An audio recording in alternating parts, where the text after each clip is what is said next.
Hello everyone, I'm the Dream Teller and I'm here to help you today. I know you use this video to fall asleep, so before that, like the video and subscribe to the channel. Also, where are you from and what time are you watching? Now get comfortable and relax.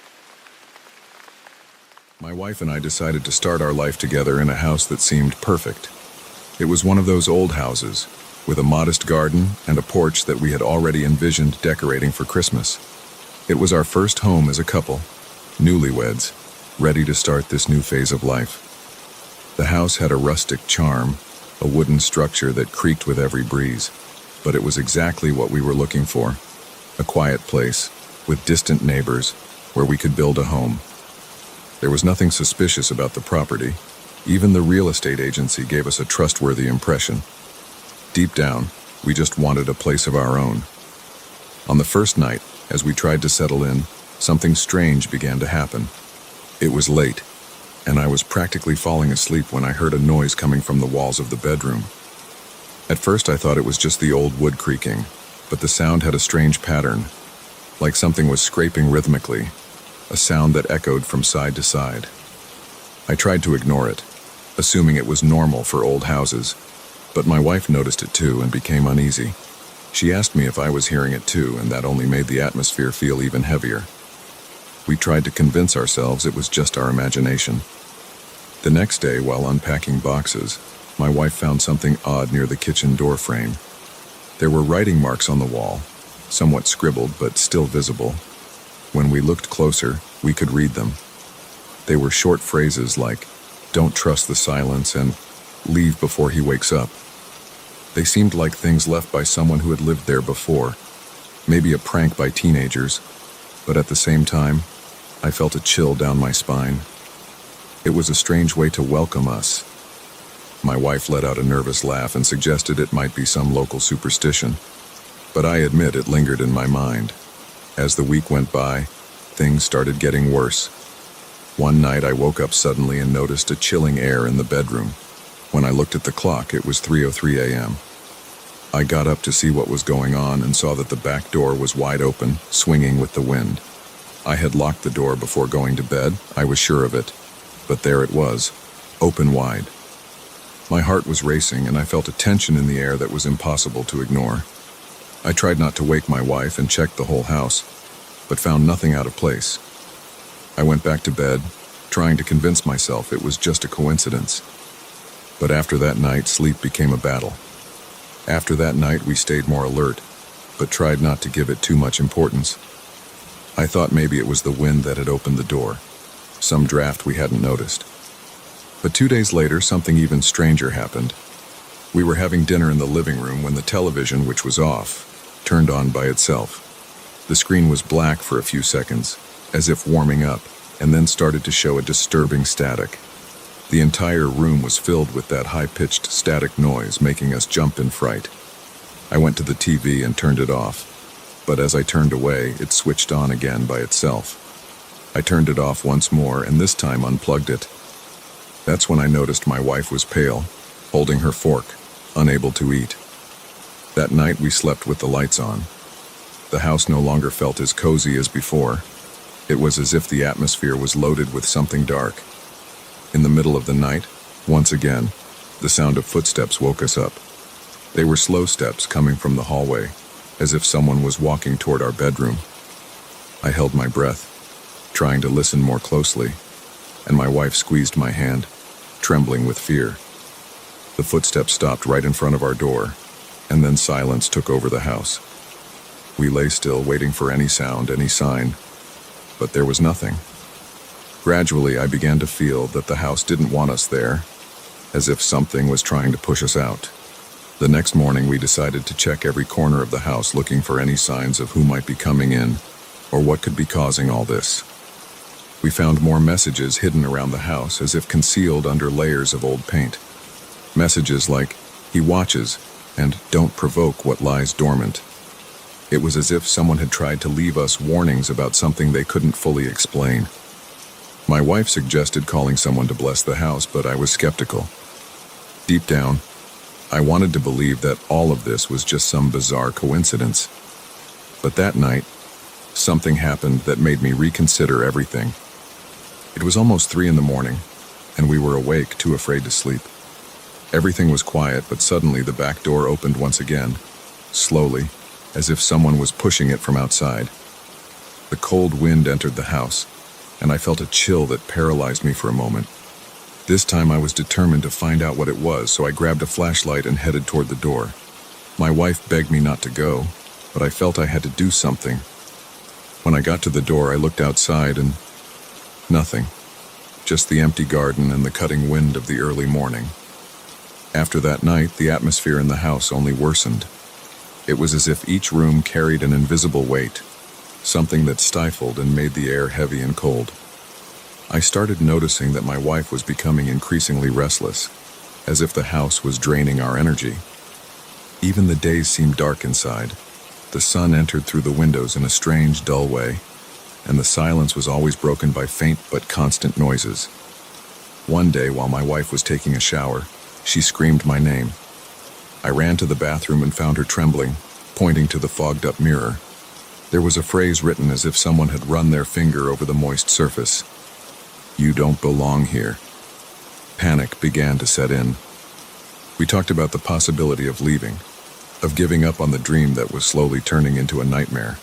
But the reality was that our budget was tight, and leaving would mean practically losing everything we had saved for our start together. So, we decided to try to face the situation, as if the house was testing us, waiting to see how long we would last. Deep down, I still thought maybe everything had a rational explanation, even if my wife had already given up on believing that. I started investigating the house's history, but I found nothing that would explain what we were going through. One night, as I tried to sleep, I heard a whisper. It was a low sound, almost imperceptible, but it woke me instantly. I lay still, trying to figure out if it was my imagination, but then I heard it again, clearer. "Leave." I felt my whole body freeze. The voice seemed to echo throughout the room, as if it came from all directions at once. My wife heard it too, and at that moment we knew it wasn't just paranoia. Every moment we spent in the house, it was as if an invisible presence surrounded us, watching us, testing our limits. The fear we felt that night was unlike anything I had ever experienced. That's when we made a decision. This would be our last night. We started packing in silence, ready to leave at dawn. But just before dawn, the scariest thing of all happened. Our bedroom door locked by itself, and we heard heavy footsteps approaching. The sound seemed to come from all sides, surrounding the room. We tried to open the door, but it was as if it was being held shut from outside. Panic set in, and while I struggled with the handle, my wife began praying, crying in fear. Only after a few minutes, and which felt like hours, did the door finally open, and the house returned to silence. When we finally left that room, we didn't exchange a word. We grabbed our things in a rush and left the house early in the morning, our hearts racing. With every step to the car, we looked back, as if expecting something to follow us. The feeling of being watched only faded as we moved further from the house. It was like we could finally breathe again. During the drive, we stayed silent, both trying to make sense of what we had just experienced. The house became a blur on the landscape, and I felt I'd only be at peace once we were far away from it. After we left, we tried to forget what happened. We found a small apartment, lacking the charm we wanted, but it was safe, and most importantly, didn't carry that oppressive feeling. However, some things we couldn't ignore. Some nights I still wake up at 3 in the morning, with the impression that the back door is opening on its own. My wife also has recurring nightmares, feeling the same chill that filled the bedroom. And every now and then, as she walks past the bathroom mirror, she swears she sees those words again, like an echo from the past. I decided to look into the house more after we left. I spoke to a neighbor in the area, and he told me that previous residents always left before completing a year. No one mentioned why, but he knew that some of them had also reported strange events. One of them, he said, left a message inside a closet, a phrase written in shaky letters. "You won't understand. Just leave." That stuck in my mind for a long time. It was as if everyone who passed through there was left with the same dark warning. a final alert for those brave enough to venture into that house. Today, when people ask me about our first house, I just say it was a tough phase, without going into much detail. But honestly, I'll never forget what we went through there. To this day, I wonder if whatever presence was there wanted to scare us or was simply warning us. Maybe we'll never know what really happened in that house, but whatever it was, I learned not to ignore the signs. Sometimes, leaving the right place at the right time is the only choice, even if the reason remains a mystery.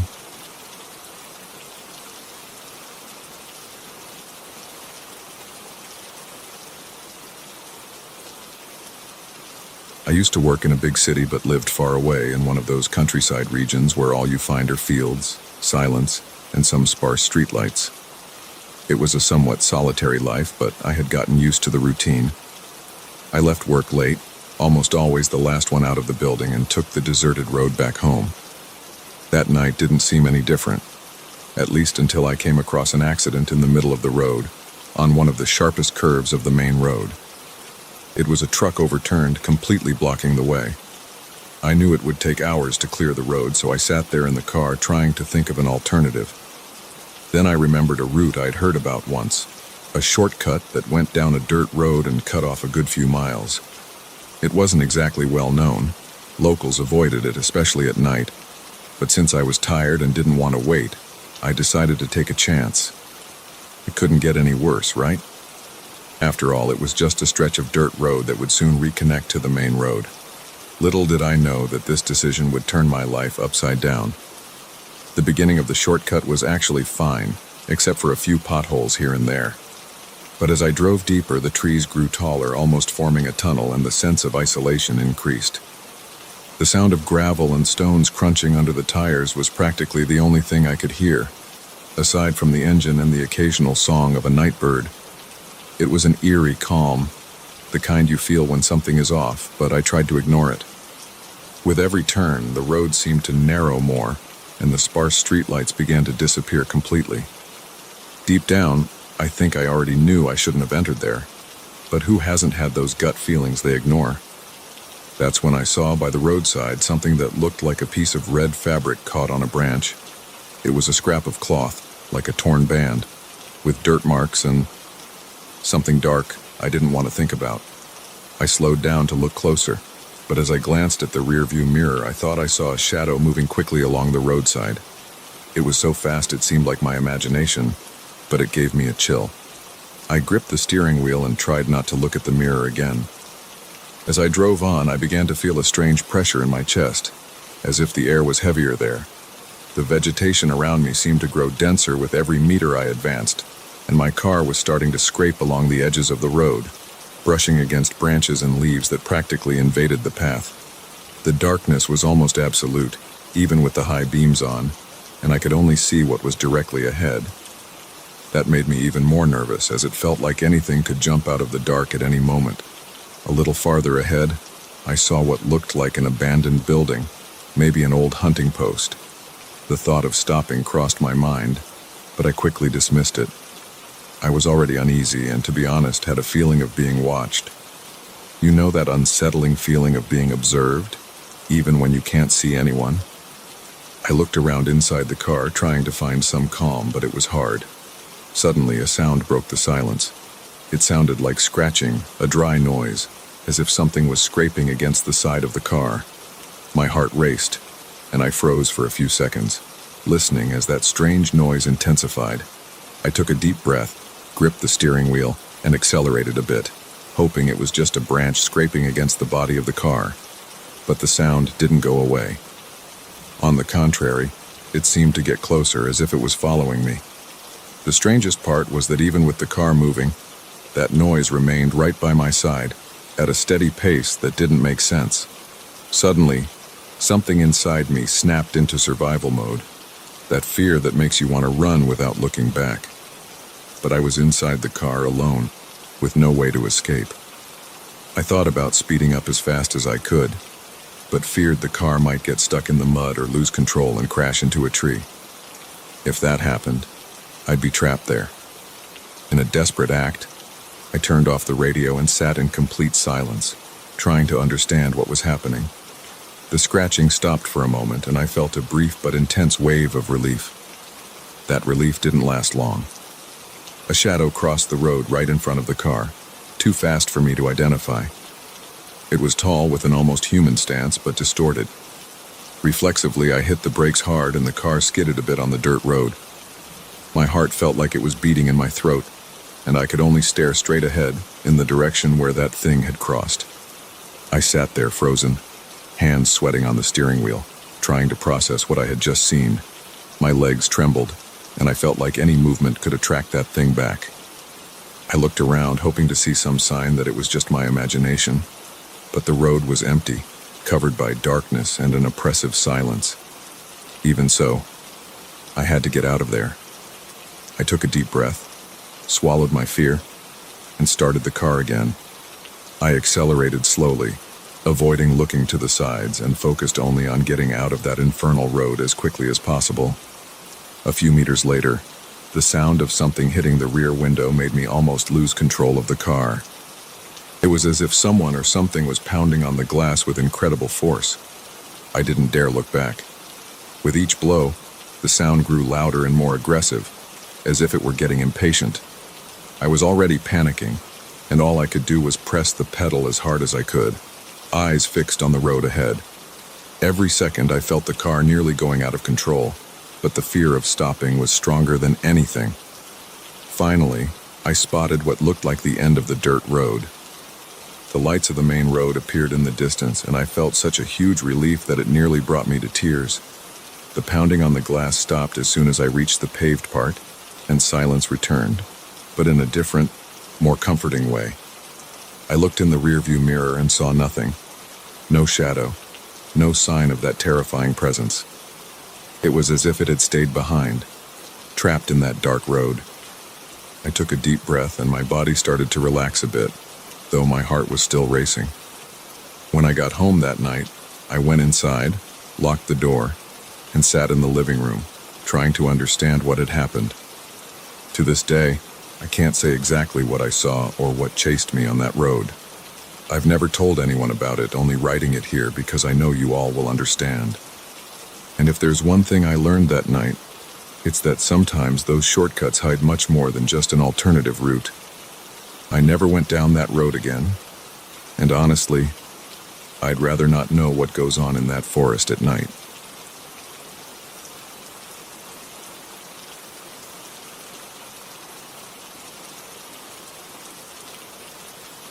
My wife and I have always had a pretty ordinary life. We live in a quiet neighborhood, the kind where people still wave at each other from their windows, and the loudest sound you usually hear is the barking of dogs.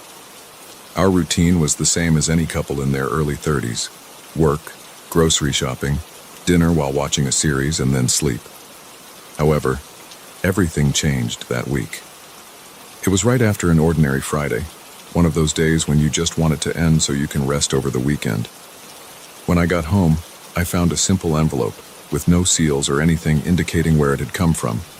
At first, I thought it was some local service advertisement, but when I opened it, I realized it was a letter. And that's when things started to get strange. The paper was thick, textured, as if it had been torn from an old notebook. The handwriting was careful, somewhat formal, the kind you almost never see these days. The letter described in disturbing detail how my wife and I had spent the previous day. It mentioned my delayed lunch because the work meeting ran longer than it should have, how my wife tripped on the rug while trying to grab the phone, and even the argument we had about which movie to watch before bed. I swear I felt a cold shiver run up my spine as I read each line. There was no way anyone could know all of that, let alone with so many details. I showed the letter to my wife and she laughed, thinking it was some sick joke from a neighbor. I wanted to believe that too. But deep down, something told me there was something wrong, something more than just a prank. We decided to ignore it and throw the letter away. We tried not to think about it much. After all, who would spend time writing a letter about our day? But the next morning there was another envelope in our mailbox. This time, the handwriting was different, more rounded with scribbles, almost as if it had been written in a hurry, but the content was the same. A precise description of our previous day, including even more intimate details. like the comment my wife made about me needing a haircut while we were in the kitchen, something no one could have heard. At this point, the discomfort had turned into fear. It was impossible to pretend that this was normal or just a joke. My wife and I started debating what to do. Should we call the police? Install cameras? But how could we justify this? After all, there was no clear threat, just descriptions, as if someone had been there all along watching us. I began to notice every car parked on the street, every person walking by. Who could be watching us? And why? My wife tried to stay calm, but I could see her gaze becoming more distant, as if she was always waiting for yet another letter. And, as expected, it came.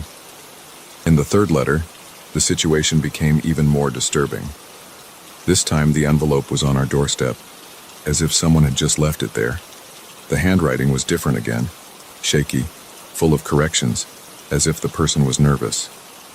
The letter mentioned a conversation my wife and I had about the future, a very personal subject we had spoken about quietly late at night when everyone in the neighborhood was already asleep.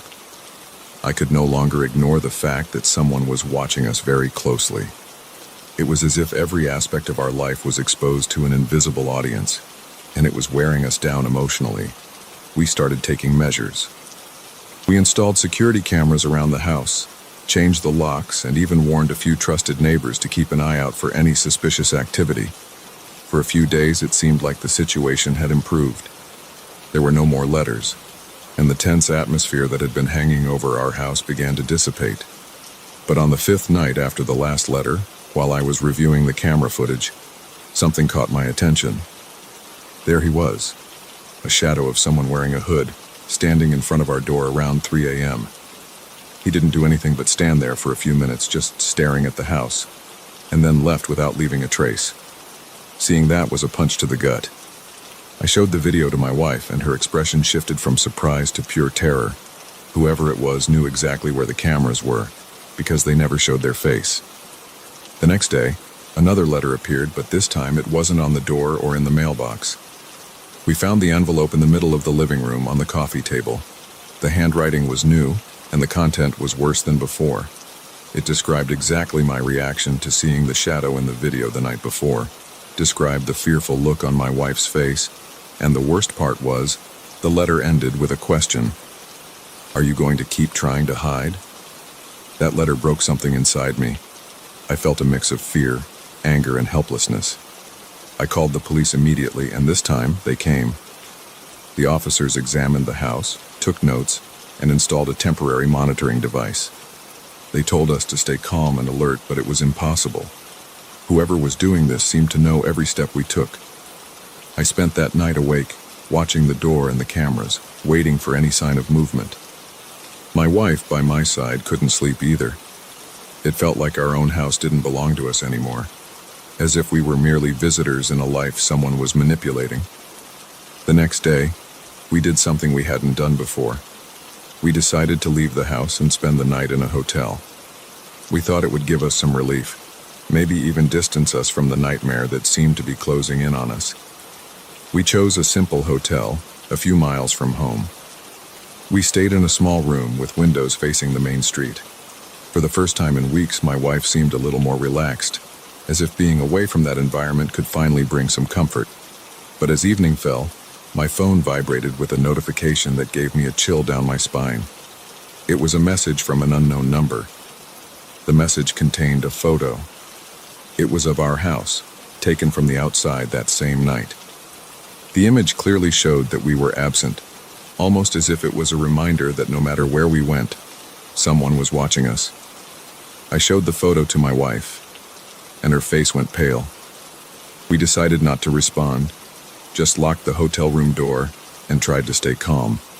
I felt a mix of panic and fury, wanting to confront whoever was doing this, but how do you face someone hiding in the shadows? There was no face, no name, no reason we could understand.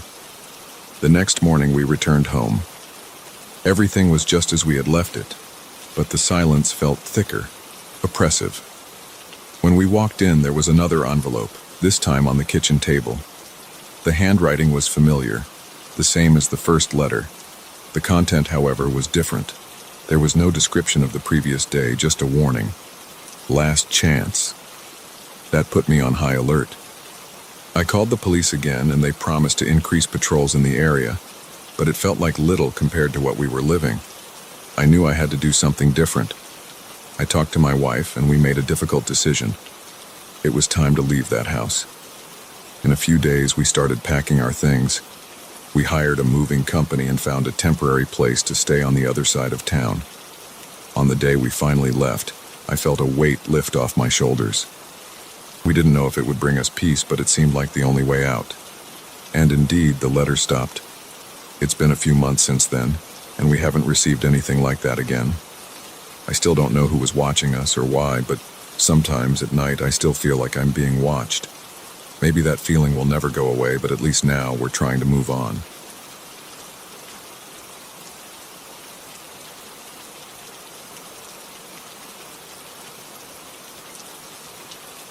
I've never really believed in supernatural stories or unexplained phenomena.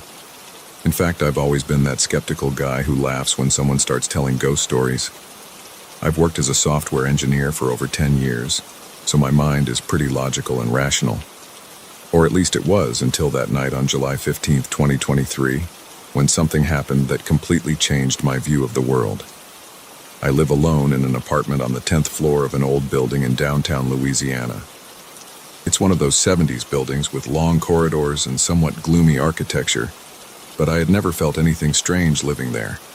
At that time, I was going through a really stressful phase at work, coming home late every day and getting little sleep. On that specific night, I had stayed at the office until 11 p.m., finishing an important project that needed to be delivered the next day. I got home exhausted, took a quick shower, and practically collapsed in bed around midnight. My room is quite simple.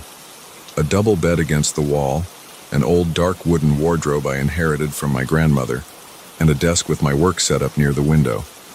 That night was particularly cold, so I wrapped myself tightly in the comforter and fell asleep almost instantly.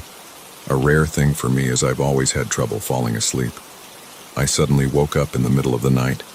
The first thing I noticed was the absolute silence. I couldn't even hear the fan that I always leave on. I tried to move to check my phone and see the time, but my body didn't respond. It was like all my muscles were completely paralyzed, heavy as lead. I began to panic when I realized I could barely move my fingers or turn my head. The only thing I could move was my eyes. The room was shrouded in a darkness different from normal, denser, as if the darkness had a texture. The faint light that usually came through the window seemed to have been swallowed by this unnatural darkness. Then I realized the temperature had plummeted impossibly. It felt like I was lying on ice, a cold that penetrated to my bones. My breath formed a thick mist in the air, something that had never happened in my room before, not even on the coldest winter days in southern Brazil. The air was so dense and cold it hurt to breathe. And at that moment, I noticed something out of the corner of my eye that made my heart almost stop. A tall, dark silhouette, standing beside my bed, completely still. It was as if it was watching me, even though I couldn't make out any face or features in that mass of darkness. I tried to scream, to call for help, but no sound came out. It was as if my vocal cords were frozen. The figure remained there, motionless, and the more I tried to focus on it directly with my eyes, the more it seemed to dissolve into the shadows, only becoming clear when I looked at it peripherally. Panic overtook me as I struggled desperately against the paralysis. My rational mind tried to convince me it was just a nightmare, that I needed to wake up, but I knew I was fully conscious. I could feel every detail of the cold sheet against my skin, hear my own accelerated breathing, feel the crushing weight on my chest. The presence started to move, but not like a normal person would. It was a fluid motion, as if gliding over the floor without touching it. I realized it was coming closer to the bed, and the cold intensified to the point I thought my fingers would freeze and shatter. The air grew even heavier, as if I was breathing icy water. I tried to close my eyes, but it was impossible. They seemed forced to stay open, as if that thing wanted me to witness its presence.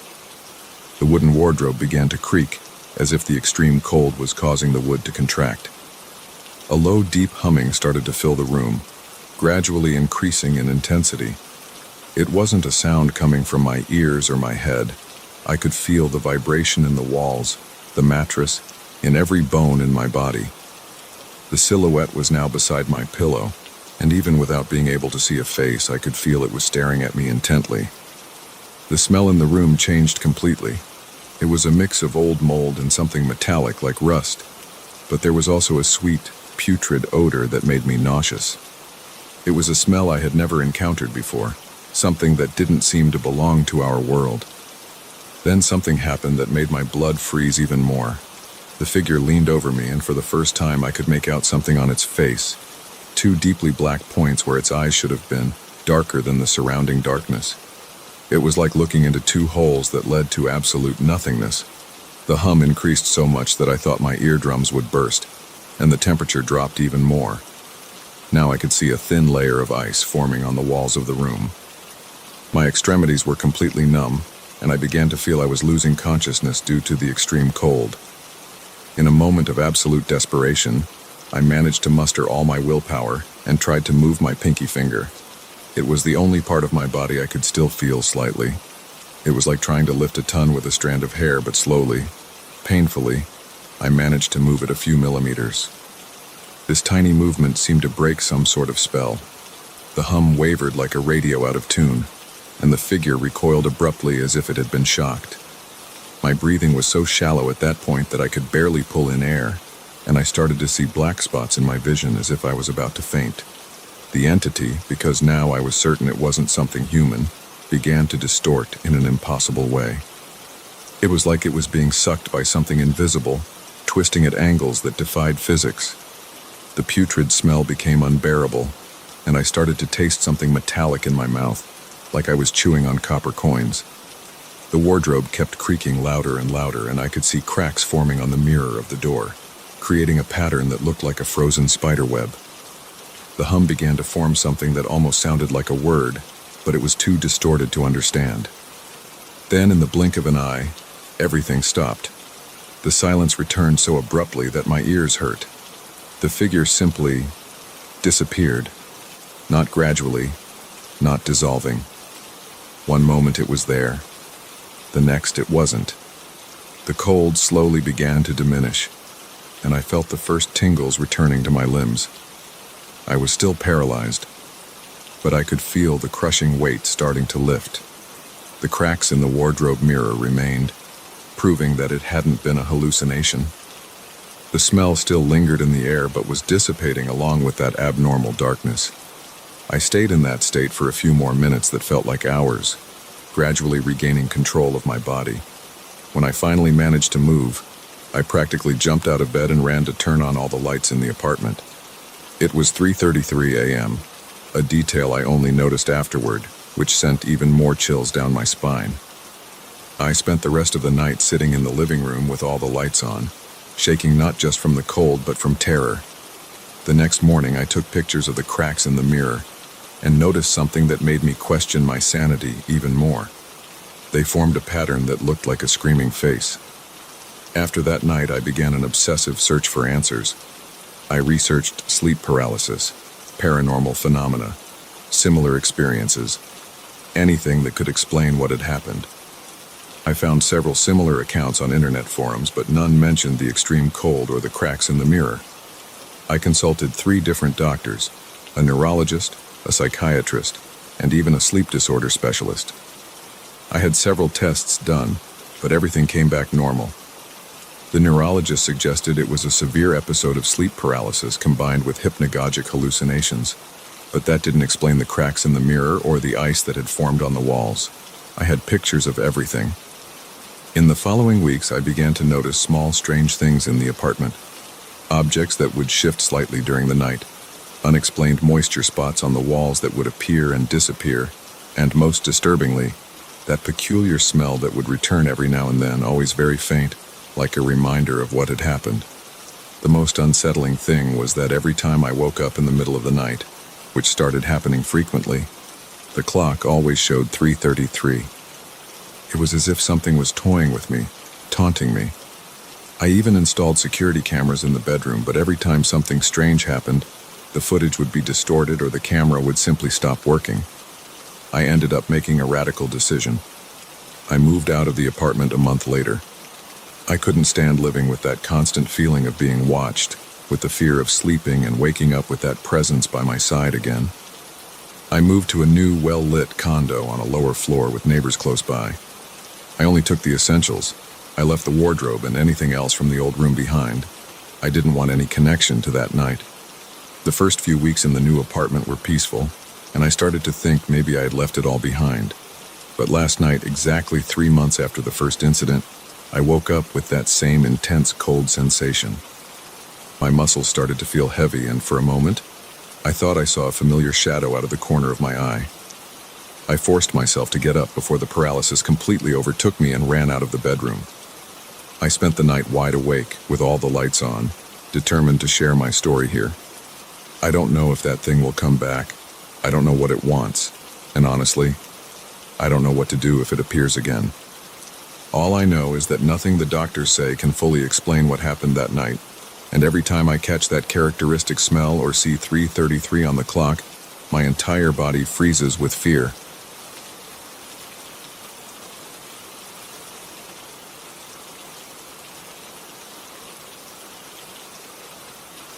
I've been working as a nurse for almost 8 years, always taking night shifts. I've never been one to believe in supernatural stories or anything like that. I've always had my feet on the ground and a very skeptical mind. I think the job itself molded me this way, you know? Dealing with life and death daily makes you develop a certain pragmatism. But what happened to me in March this year completely changed how I see things. To this day, I can't rationally explain what I witnessed that night, and I've tried to come up with countless logical explanations. It was a particularly quiet Tuesday night at the hospital. The weather was a bit strange, with a light drizzle and a dense fog that gave the city a somewhat eerie look. I had just finished my first round of the night around 11:30 p.m. Our team was reduced because 2 colleagues were out with COVID, so I was covering the east wing on the 3rd floor alone, a section normally shared by 2 nurses. The wing was almost empty, with only 3 patients, all in stable condition and asleep when I checked their vitals. I was sitting at the nurses' station, updating the medication logs, when I noticed a strange movement out of the corner of my eye. The station is right in the middle of the main corridor, with a glass window allowing a full view of the wing's activity. It was nearly 1 a.m. when I saw, very briefly, someone in the typical blue hospital gown crossing the hallway. The person seemed disoriented, walking slowly and somewhat unsteadily like they were lost. What caught my attention was the way they moved. Something was off, but I couldn't pinpoint what at that moment. I immediately stood up to check. After all, that wing only had 3 patients, all in the rooms on the right side. The person had come from one of the rooms on the left, which were all empty. I grabbed my flashlight, since some of the hallway lights are turned off at night to avoid disturbing the patients, and went to investigate. I called out loud, "Hello? Do you need help?" My voice echoed down the empty hallway, but I got no response. When I reached the corner where the person had turned, there was absolutely no one. It was a dead-end corridor with only a locked service door at the end leading to the emergency stairs. I checked each of the rooms in that section, one by one. I entered every room, checked the bathrooms, looked under the beds. Nothing. A chill ran down my spine because I was absolutely sure of what I'd seen. That's when I noticed something that made my blood run cold. The floor of the hallway was completely dry, with no sign of footprints. This would be impossible considering it was drizzling outside, and anyone who had recently entered would have left some moisture on the floor. I stood there for a few minutes, trying to process that information, when the radio in my pocket crackled. It was Rose, the nursing technician on the 2nd floor. She wanted to know if I could come down to help with a restless patient. I was actually relieved to have an excuse to leave. The empty hallway had taken on a heavy, different atmosphere. Before going down, I quickly stopped by the nurses' station to grab some things, and that's when I noticed something disturbing. The computer where I had been updating the logs was turned off. Not in sleep mode, but completely off. I tried to turn it on again, but it wouldn't respond, as if it were unplugged. which was impossible since the power source was screwed in under the desk. I went down to the second floor, still trying to find rational explanations for what was happening. I helped Rose with the patient, a man with Alzheimer's having an episode of confusion, and ended up staying there for about 40 minutes. When I returned to the third floor, I had that horrible feeling that someone was watching me. You know when you feel a pair of eyes on your back? It was exactly like that. The hallway seemed darker and colder than usual, even though the air conditioning was set to its regular temperature. I tried to convince myself it was just my imagination playing tricks on me, affected by the earlier strange events. I stopped by the nurse's station, and surprisingly, the computer was working normally. All the logs I was updating were still there, saved. That made no sense at all. I decided to do another round in the occupied rooms to distract myself. In the first room, Mrs. Maria was sleeping soundly. In the second, Mr. Jose was also resting without any issues. But when I opened the door to the third room, where Mr. Antonio, a 78-year-old man admitted with pneumonia, was staying, I felt my heart stop for a second. The bed was empty, with the sheets all messed up. I rushed to the bathroom in the room, calling his name, but got no response. Panic started to set in when I realized that the blue gown I had seen earlier was exactly like the one Mr. Antonio was wearing. I stumbled into the hallway, completely disoriented, my heart pounding so hard I could hear it in my ears. That's when I heard a noise coming from the end of the hallway, the same spot where the figure had disappeared before. It was a metallic sound, like someone trying to open the emergency stairwell door. Even though every fiber of my being was begging me to run in the opposite direction, I knew I had to check it out. Mr. Antonio was my responsibility, and if he was confused and trying to leave that way, he could seriously hurt himself. I pulled out my phone to use as a flashlight, since I'd left the other one at the station, and walked slowly toward the sound. With each step, the temperature seemed to drop a few more degrees. The metallic noise continued, in a nearly hypnotic rhythm, as if someone were lightly tapping on the door. Tap, tap, tap. When I got close enough to illuminate the area, the noise stopped abruptly. The emergency stairwell door was closed, but something was different about it. I brought the light closer and felt my stomach sink. There were wet fingerprints on the doorknob, as if someone with soaking hands had tried to open it. But the most disturbing part was that the marks looked old, slightly yellowed as if they'd been there for a long time, which was impossible because I was certain they hadn't been there earlier. My hands were shaking so badly I almost dropped my phone. That's when its light flickered 3 times and went out. The battery had died, even though it was at 85% just moments before. I stood paralyzed in the dark, feeling the cold air wrapping around my body. The silence was deafening, broken only by the sound of my rapid breathing and the beating of my heart. Then I heard something that made every hair on my body stand up. Wet footsteps. They started slowly, coming from behind me. Splash, splash, splash. It wasn't the sound of shoes on the floor, but rather the sound of bare, wet feet dragging across the ground, and they were getting closer. I turned slowly, trembling so much I could barely stand. That's when I saw it. At the end of the hallway, partially illuminated by the faint light coming from the nurse's station window, was a figure in a hospital gown. But there was something profoundly wrong with it. The gown was soaked, clinging to the body, and water was constantly dripping, forming a puddle on the floor. The person, or whatever it was, stood with its back to me, head tilted slightly to the side at an angle that seemed painfully unnatural. Its bare feet were darkened as if in decay. I tried to scream, to call for help, but no sound came out of my mouth. My whole body was shaking, and I felt like I would pass out at any moment. That's when the figure started to turn, very slowly. First, the head, twisting at an even sharper angle, as if there were no bones or muscles to limit the movement. I saw part of the face.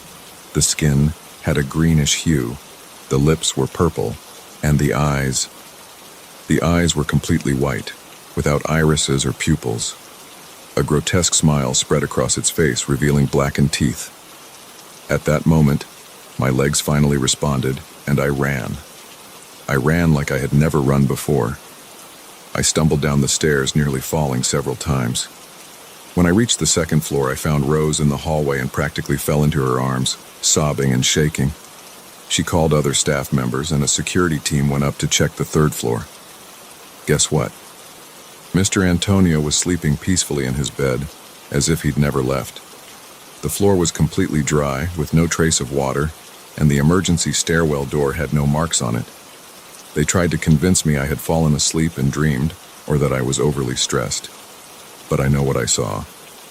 The next day, still deeply shaken, I researched the hospital's history. That's when I discovered something that made me question everything I believed until then. Exactly 27 years ago, a patient had died in the old hydrotherapy wing, which was located right where the dead-end corridor on the third floor is now. According to records, she was wearing a blue gown when she was found. The most disturbing part?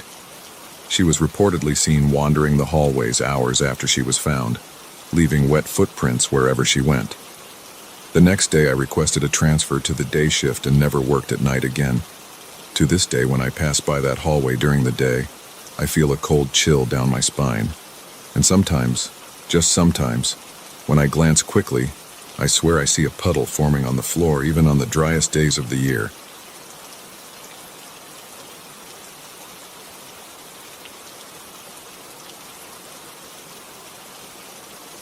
I've never been one to be impressed by nightmares. Since I was young, I learned to ignore that uneasy feeling that sometimes appears after waking up sweaty in the middle of the night. But that night was different. I'd come back from a friend's place and lay down late, already past 2 in the morning.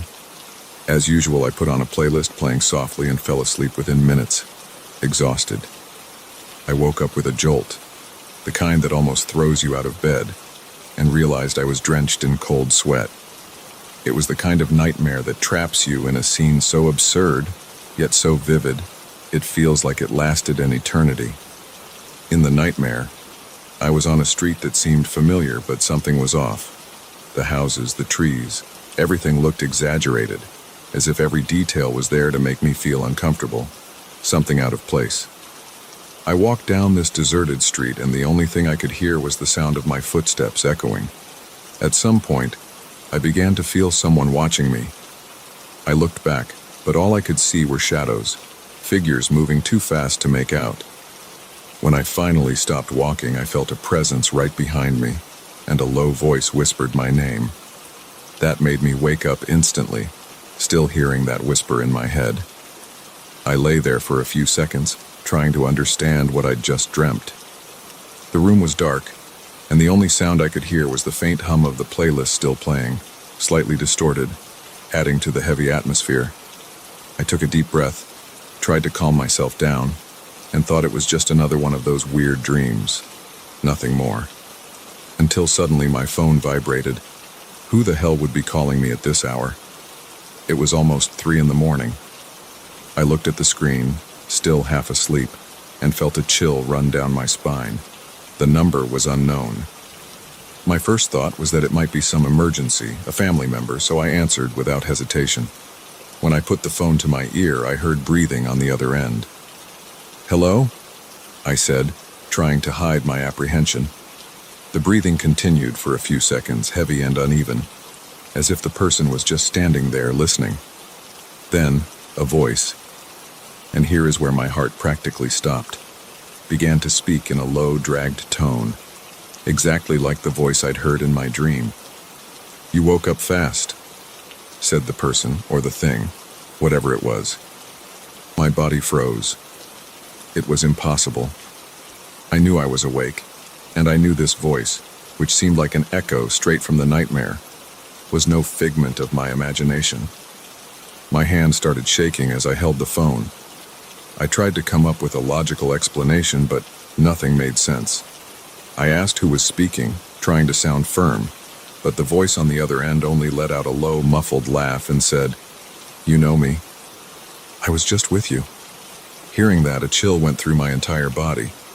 It was as if each word pulled me back into the nightmare, to that dark, empty street. My instinct was to hang up, but it felt like my fingers wouldn't obey. Something about that voice paralyzed me in a way I'd never felt before. The silence in the room became heavy, almost suffocating. The voice continued, whispering nonsensical things, fragmented phrases that only deepened my discomfort. It spoke of things I didn't remember, places I had no idea about, yet they somehow felt strangely familiar. Then, in one of those stray phrases, I heard something that chilled me to the bone. The voice mentioned my childhood, an incident that happened when I was 7, something I'd never told anyone. I nearly dropped the phone. How could someone know that? At that moment, I started doubting if I was really awake. I looked around the room, searching for something that would confirm that this wasn't just a continuation of the nightmare.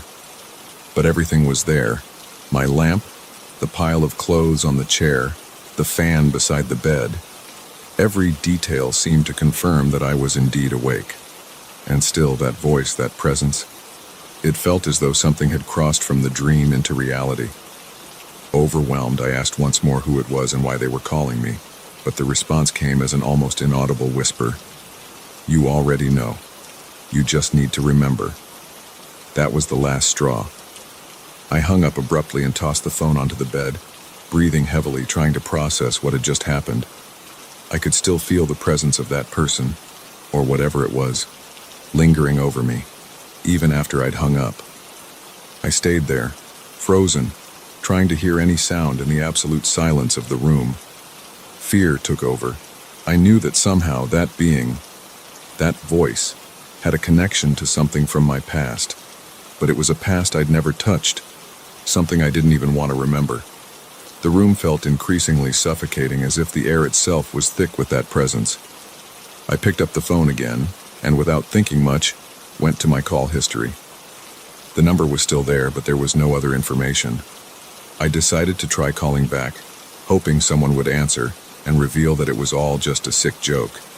But when I dialed, the sound on the other end was only static, a noise that seemed to pulse, sometimes soft, sometimes loud, as if it were trying to recreate something. I listened for a few seconds until I realized that noise was changing. It was as if the voice was returning, trying to form words. I hung up immediately, my heart racing. I sat on the bed for a long time, trying to calm down, but the fear wouldn't go away. I decided to get up and walk around the house, turning on some lights to feel safe.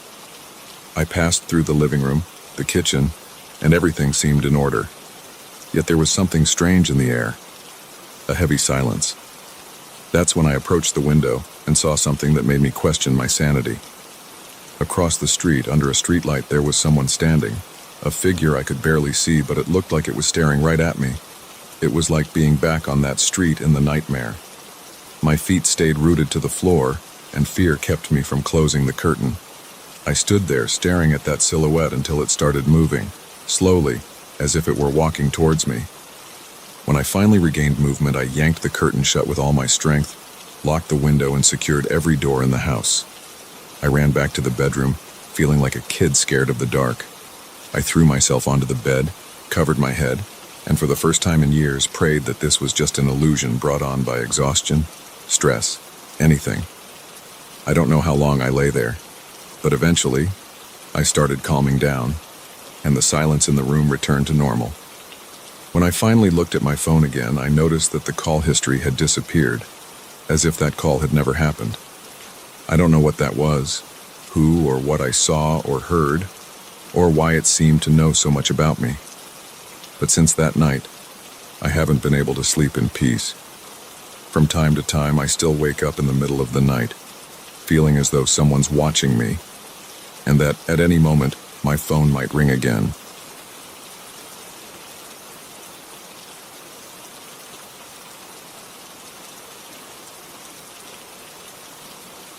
When Louisa and I decided to move, the last thing we expected was to find an old house at such a good price. I still remember the first time we visited the place. It had that worn-out charm with thick walls, creaky wooden floors, and a huge attic. It was the kind of house that seemed to have its own story, you know? We even joked about how an old house like that must have a past, but honestly, we didn't take it seriously. We moved in with the excitement of starting a life together, and I, who was never superstitious, thought the sounds around the place were just the old wooden floor settling. But over time, those sounds began to feel different. The first night we heard something strange was about 2 weeks after moving in. We were in bed, almost asleep, when we heard a noise upstairs, like something heavy had fallen in the attic. I thought it was in our heads after all. It was an old house, but Louisa looked at me startled and said she heard it too. It was late, and I was tired, so I tried to calm her down, saying it was probably just a bird that got in or some small animal. I was starting to convince myself it was a simple explanation, but then the sound came back. This time, it sounded like something was being dragged. The next day, I went up to the attic to check it out. I grabbed a flashlight because the attic light was too dim, and the place had this strange smell, a mix of dust and dampness, kind of sour, you know? I looked around every corner, and there was absolutely nothing out of the ordinary. Just boxes of old stuff, huge cobwebs, and a dusty mirror at the far end. It looked like any old attic. I thought maybe the noise could be the wood settling with the weight of the boxes. Feeling relieved, I went back downstairs and told Louisa I hadn't seen anything unusual up there. We laughed it off, agreeing it was all in our heads, that we were just paranoid about being in a new house. But the next night, the noise returned. This time, it was more intense, like someone was walking back and forth up there, dragging something across the floor. And it wasn't just once. The sound came and went, almost like it had a pattern, a kind of persistence that made it impossible to relax. This time, I have to admit, I was genuinely bothered. Louisa and I sat on the bed, in silence, staring at the ceiling and listening to those footsteps. It couldn't just be the house creaking on its own. The worst part was the silence that followed each session of noises, like whatever it was knew we were listening. The next morning, with a bit more courage, I decided to install a camera up there. Louisa and I were tired of losing sleep, and we needed some sort of explanation, no matter how absurd it might be. The camera was a simple one, but it had night vision. I positioned it at an angle that covered most of the attic, and as I was setting it up, I found myself looking at the old mirror at the far end. Something about it always unsettled me. Maybe the way it reflected the dimness, giving the impression that someone else was there. But I brushed it off and went back to the bedroom, confident that we'd finally uncover what was causing the noises that night. That night, the sound started earlier than usual. We hadn't even turned off the lights yet when we heard that same constant dragging. I looked at Louisa, and her face was pale.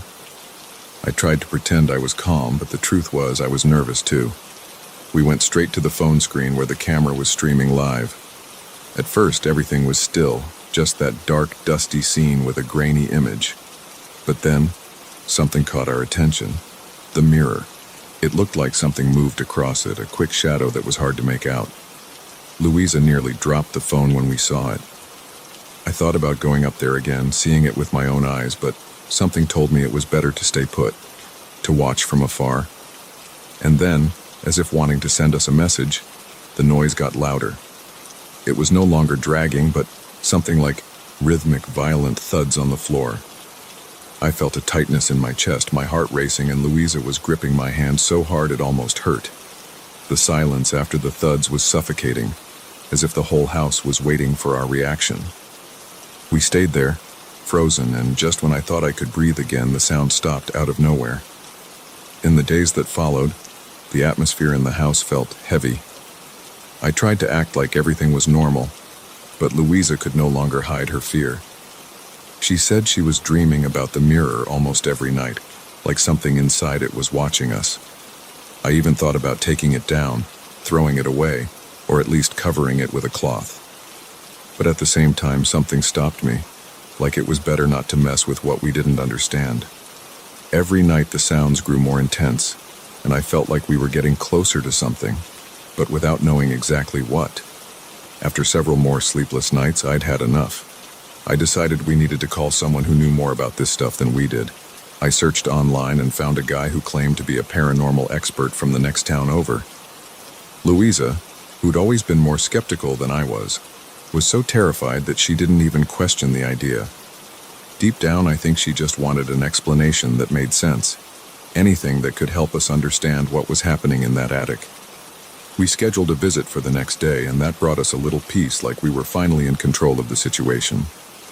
When the so-called expert arrived, He was an older man with a graying beard and deep-set eyes that seemed to see beyond the obvious. He listened to us attentively, without any hint of disbelief or mockery, which made me feel less foolish for calling someone like him. When we mentioned the mirror, he looked visibly interested and asked to go upstairs immediately. We followed him to the attic, and as soon as we crossed the door, he stopped, looked around with a serious expression, and asked us to remain silent. He said there was a strange energy there, something trapped between worlds, as he put it. The man slowly walked up to the mirror and, without touching it, just stared at the reflection in silence. Louisa and I were nervous, but we didn't dare say a word. After what felt like an eternity, he turned to us and said we couldn't keep the mirror any longer. This thing is like a portal. Someone or something got trapped in it and wants to get out. Every time you hear those noises, it's this thing trying to cross over. My knees nearly gave out hearing that.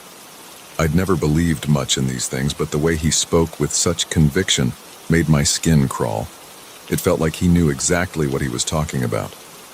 He instructed us to cover the mirror with a thick cloth and take it far away, preferably to a calm place. It sounded crazy, but by that point we were willing to do anything to get our peace back.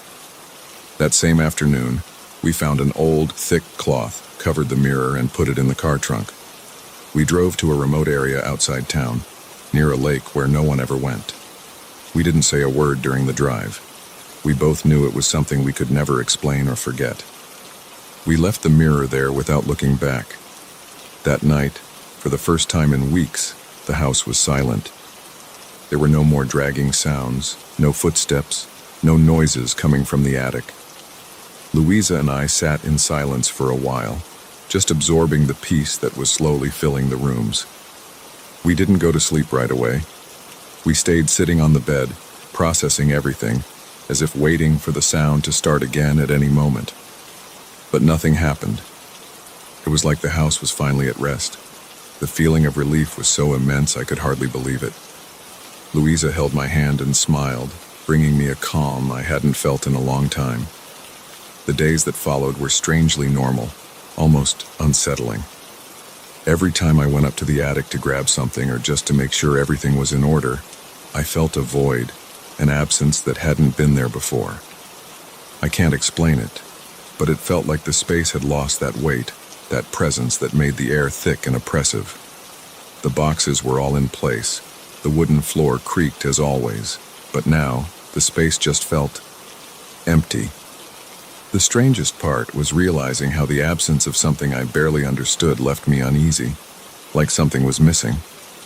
A few weeks later, Louisa and I decided to visit the lake where we left the mirror, more for symbolic closure than anything else.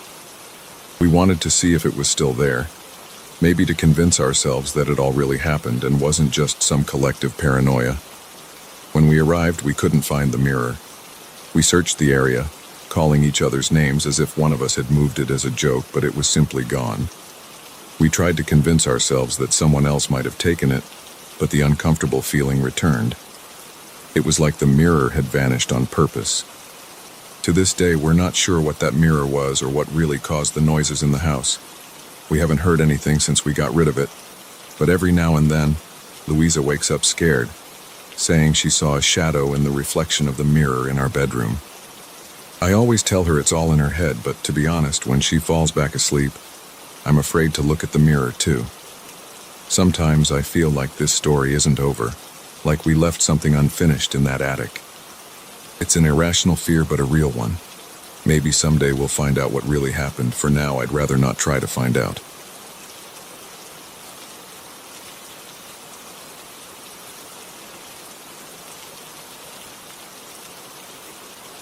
I've always been a skeptical guy, you know? Never believed in the supernatural or things outside of logic. For me, everything has always had a rational explanation, and maybe that's why I didn't give much thought to these strange dreams that started happening last year. At the time, I'd been living alone for about 2 years in a quiet neighborhood. My routine was simple: work, gym, and on Friday nights, dinner with friends. Nothing unusual or scary. But suddenly, nights started to feel dark. Instead of waking up refreshed, I'd get up with this lingering sense of unease. Dreams, which were once rare, became frequent, and took on a very specific form. It was always the same theme: someone, or something, trying to get into my house. The first time I dreamed about it was on an ordinary Tuesday night. I remember being exhausted, falling asleep quickly, and suddenly, there I was, standing in my living room, but with a heavy, almost suffocating atmosphere. I couldn't see who was outside clearly, but I could feel a presence. It was a tall figure, part human, part animal. The silhouette looked like a man, but something was off. The outlines were irregular, like his body was somehow distorted, twisted in an unnatural way. In that first dream, he just stood outside, in front of the living room window, one hand almost touching the glass. When I woke up, the relief of being safe in my bed was quickly replaced by the memory of that bizarre figure. The dreams continued, but things started to change. Suddenly, it wasn't just a presence outside. In each new dream, it seemed bolder, closer. In one of them, I remember seeing it trying to open the front door. The creature held the doorknob and pulled, but never managed to get inside. I saw myself just standing there, hypnotized, unable to move, just watching that silent, desperate attempt of someone, or something, trying to invade my space. I can't explain it, but each time I woke up, I felt a fear that went beyond the dream. It was as if that feeling clung to me, like it was still out there, lurking. As the days went by, I started avoiding sleep. Nights turned into a mixture of anxiety and exhaustion, a type of unease I had never felt before. I knew that if I slept, it would be there, waiting.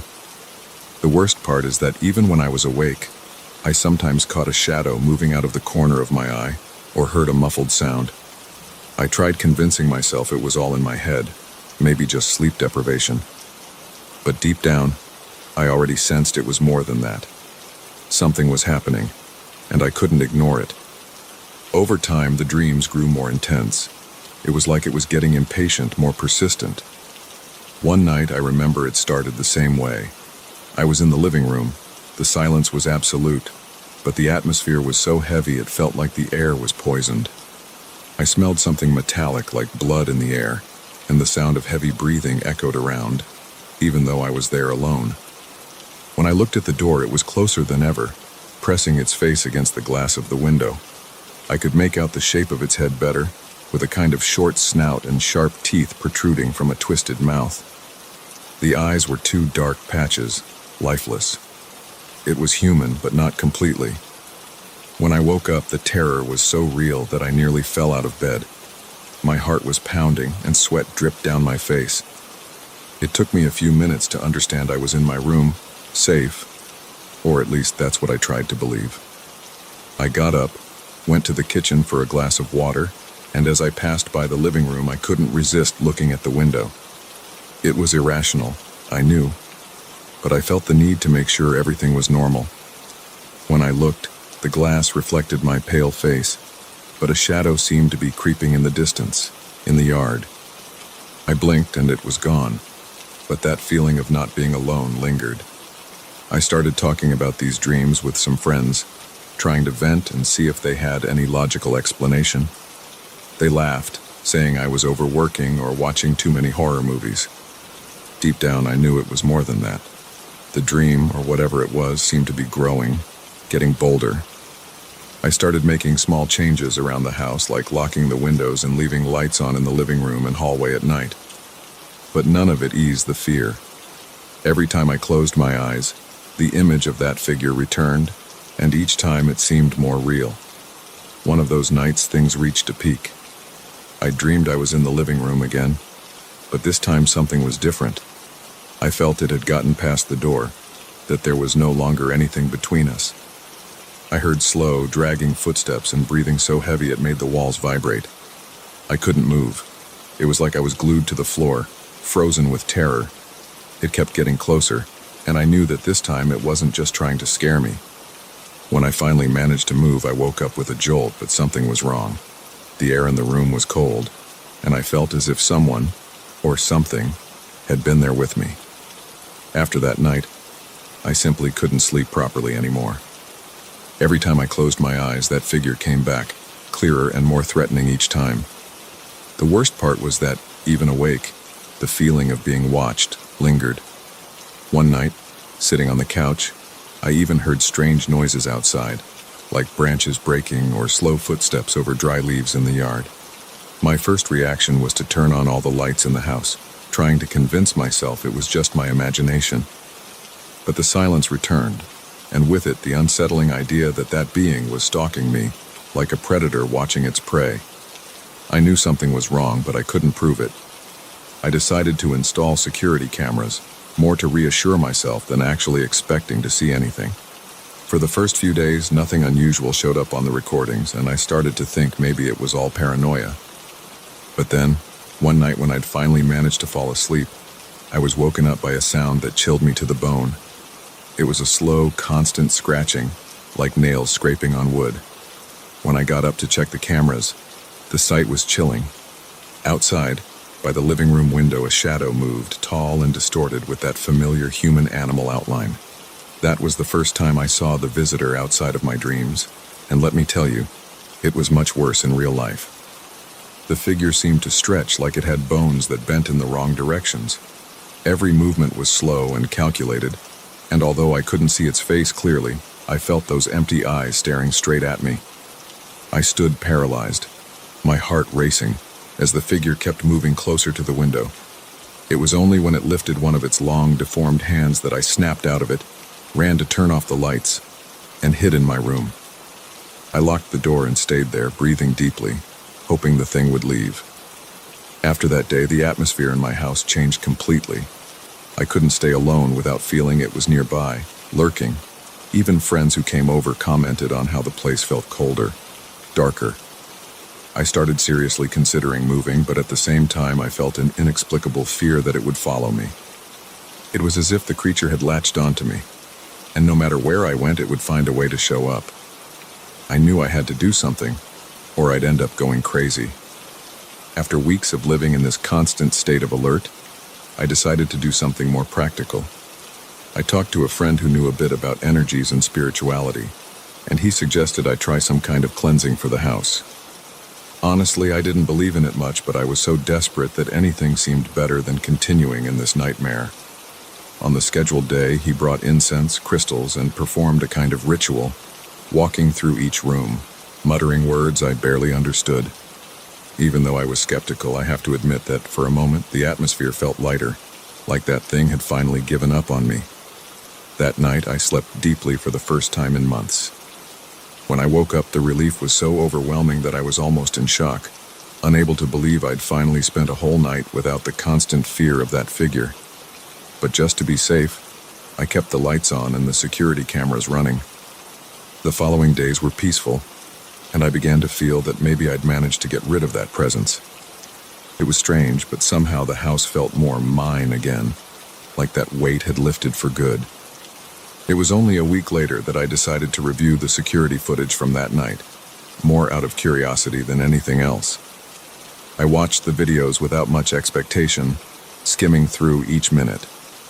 But in one of the clips, around 3 a.m, I noticed a shadow. My heart nearly stopped. It was the same figure standing right in front of the window, motionless.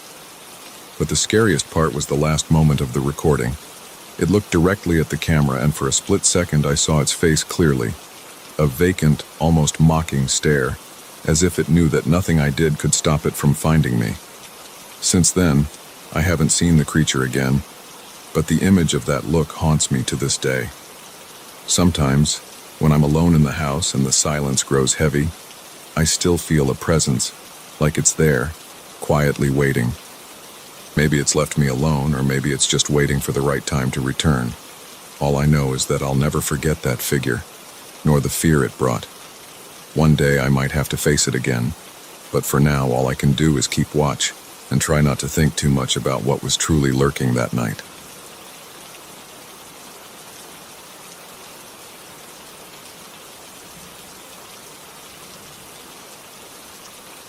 I grew up on a small farm that my family and I called home for as long as I can remember. This place, tucked away from town, was surrounded by endless fields, thick trees, and a quiet that at times felt almost unnatural. We didn't have neighbors close by, just the open land stretching for miles in every direction. My dad would always joke about how our closest friends were the crows that hung around our cornfield, but on stormy nights, that joke didn't feel so funny. Something about the isolation made the dark seem darker, the silence heavier, especially when it rained. One night, a storm hit out of nowhere. It was one of those sudden wild storms that seem to come with no warning. No gradual build-up, just rain slamming down and thunder rolling in close. I was with my younger sister in the living room, trying to ignore the wind rattling the windows, when my dad called us over to the back door. He had that tone in his voice that was serious but calm, the kind of tone he'd use if he saw a coyote near the house. My mom joined us, and when we all looked out, there was something, or rather, someone, standing in the middle of the field. At first I thought it was maybe a tree or a trick of the light. The rain was pouring so hard it was hard to see clearly. But as lightning flashed across the sky, it lit up the figure standing there. It wasn't close, maybe about 50 yards from the house, but it was unmistakable. A tall, dark silhouette, completely still, facing us, just standing there. My sister squeezed my hand, and I could feel her trembling. None of us said anything. We just stared, almost as if we were waiting for it to do something, anything, to prove we weren't seeing things. Minutes passed, but it felt like an eternity. The figure never moved. It just stayed there, as if watching us. The rain wasn't letting up, so my dad finally decided to go out and see what it was. He told us to stay inside, but as he stepped out onto the porch, I couldn't help but follow, staying a few steps behind. My mom tried to hold my sister back, but I knew we were all curious, or maybe just too scared to be apart. With the flashlight in one hand and his rifle in the other, my dad walked slowly towards the figure. Every step he took seemed to echo louder than the rain and thunder combined. But as he got closer, something strange happened. The figure didn't react, didn't turn, didn't move. And then, just as my dad was about 20 feet away, he stopped. The figure was gone. Just gone. One moment it was there, and the next it wasn't. My dad swung the flashlight around, but there was nothing, just an empty field and the relentless rain.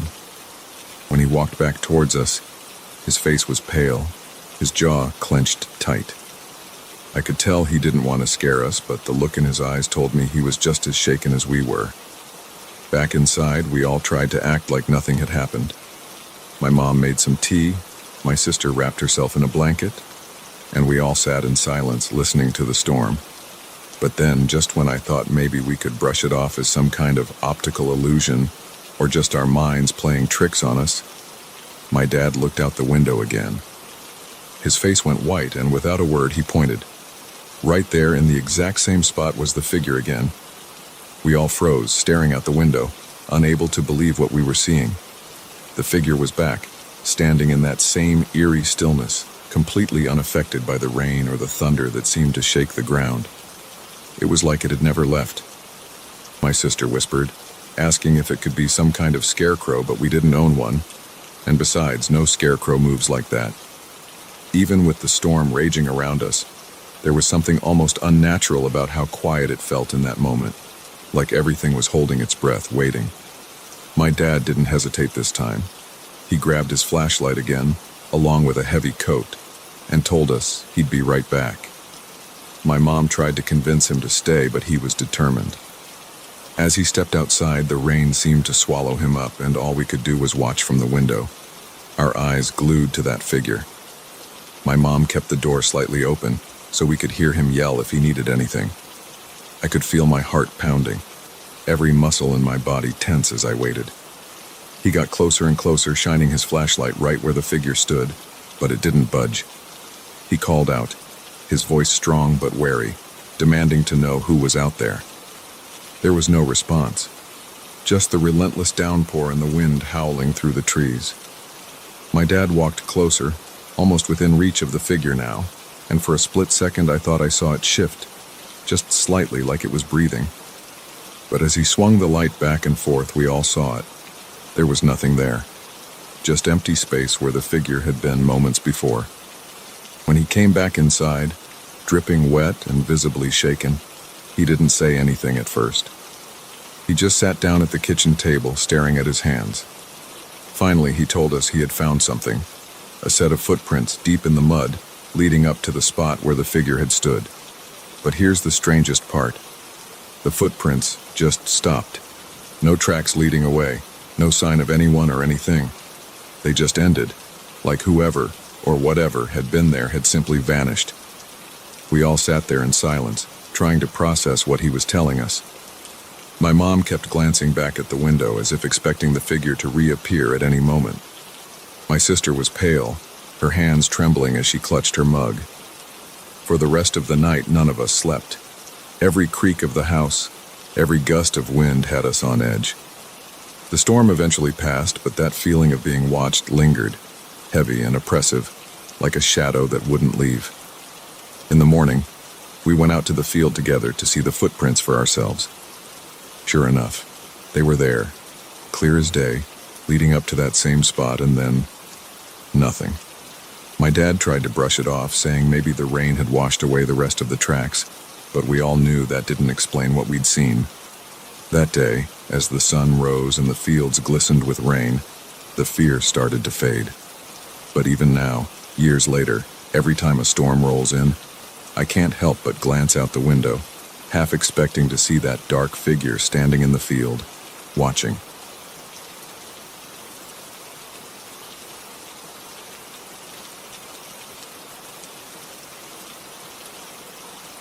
I used to visit my friend Matt's house every week, practically since we met in school. This started about 3 years ago when he and his mom moved into that house. It was a large Victorian-style house in a quiet neighborhood in the city. I never thought much about the place until, little by little, I began to notice a strange feeling every time I was there. At first, I thought it was just my imagination. The house was old, with those long hallways and dark wooden doors that made you feel like you were being watched. But over time, it got worse, and I didn't know if it was all in my head or if something was really off. Matt didn't seem to notice anything strange. To him, the house was just old and charming, as he would say. I tried to agree, but every time I reached the front door, I felt a chill go up my spine. You know that feeling when you sense someone staring at you? That was exactly it. The first time I really thought about saying something to him was after a particularly weird episode. We were playing video games in the basement, where he'd set up a sort of game room, and suddenly, we heard a door slam upstairs, like there was a gust of wind, but all the windows were closed. Matt laughed, saying it was probably just the house talking. I laughed along, but that strange feeling only grew stronger. After that, I started paying more attention to the sounds and the overall atmosphere of the house. There was one thing that wouldn't leave me alone: the attic. It was a place Matt said he never went because it had been locked since they moved in. According to him, his mom had stored some old family belongings up there and no one ever touched it. But every now and then, I'd hear noises coming from there. They weren't typical sounds, like creaks from an old house. It was more like light footsteps, as if someone was walking back and forth. I tried to ignore it, but I always found myself looking up at the ceiling, waiting to hear something again. One night, after we'd played late into the evening, I was walking up the stairs to leave, and I thought I saw a shadow at the end of the second-floor hallway. It was quick, but it was there. I stopped halfway up the stairs and just stared at the spot. When I realized it, Matt was calling me from the door, asking what I was waiting for. I just said I was thinking about something, and ran down. After that night, things started to get more intense, and it was as if the house somehow knew I'd noticed something different about it. On the next few visits, I already arrived at the house with that weight in my chest. It was like the air there was denser, almost suffocating. One day, while we were watching a movie in the living room, the silence was suddenly broken by a loud sound from upstairs. It sounded like furniture being dragged, but it was just the two of us there, and Matt's mom was away visiting relatives. I looked at him expecting some kind of reaction, but he just shrugged, like it was the most normal noise in the world. I tried to brush it off, but that unease wouldn't go away. A few weeks later, something happened that made me seriously consider stopping my visits. I was alone in the kitchen grabbing a glass of water when I clearly heard someone calling my name. It was a low voice, almost a whisper, coming from the hallway. My first thought was that it was Matt playing a prank on me, but when I went to the living room, he was there, focused on his phone, completely unbothered. I asked if he'd called me, and he just shook his head without even looking up. That really unsettled me. I'd never been one to believe in supernatural stuff, but that experience made me question things a bit. After that, I avoided being alone anywhere in the house. If Matt left the room, I'd go with him, and if I had to go upstairs to use the bathroom, I'd hurry as much as possible. Even he started noticing and asked if something was wrong. I just said his house had a weird vibe, but I tried not to go into details. Matt laughed, a bit confused, but agreed that it was a place full of history. But for me, it was more than that. It was like every corner of the house hid something I didn't want to find out. One night, when it was really late, Matt's mom came into the living room looking a bit confused. She asked if either of us had messed with the attic door. We said no, and she mentioned that she'd heard footsteps upstairs and saw the doorknob moving, like someone was trying to open the door. I looked at Matt, hoping he'd be as freaked out as I was, but he just laughed, saying the house was full of surprises. However, I noticed his mom didn't find it funny. She looked more scared than ever, and that was the first time I thought maybe I wasn't the only one sensing something wrong there. On my next visit, as soon as I stepped in, I felt the air heavier than ever. Matt's mom had gone out, so it was just the two of us. I was trying to hide my discomfort while he made us something to eat, when we heard a loud crash from upstairs. Matt looked at me, genuinely unsettled for the first time. "Should we go check it out?" he asked with a nervous smile. I hesitated, but I felt that if we didn't go up together at that moment, I'd never have the courage to come back there. We slowly climbed the stairs, our hearts racing. When we reached the top, we realized the noise had come from the hallway near the attic. The attic door handle was turning on its own, like someone on the other side was trying to open it. Matt and I froze, unsure of what to do. Before either of us could think of moving, the door suddenly swung open, revealing a pitch-black space inside. I felt a chill cut through me, like I'd been hit by an icy wind, even though the air around us was still. Matt, visibly shaken, took a step back. I could barely breathe, unable to look away from that emptiness that seemed to stare back at us. For a second, I could have sworn I saw a shadow moving inside, but maybe it was just my mind playing tricks. In a burst of instinct, Matt slammed the door shut and turned the key in the lock, securing it firmly. We rushed downstairs and out of the house without saying a word. Only once we were outside did he finally break the silence, admitting he'd also felt something strange there, but never wanted to acknowledge it because he thought it was silly. That confirmed my suspicion that there was something in that house that even he who lived there couldn't ignore. In that moment, I decided I wouldn't go back. There was something in that attic I didn't want to see again. After that night, Matt started coming over to my house instead, and little by little, he began to avoid spending much time alone there too. His mom never brought it up again, but I heard she had a pastor bless the house, which didn't help much. Matt told me the noises in the attic continued, but he'd learned to ignore them. I, however, could never forget that chill or the feeling of being watched. To this day, I wonder what, or who, was in that attic, and why it seemed so desperate to get out.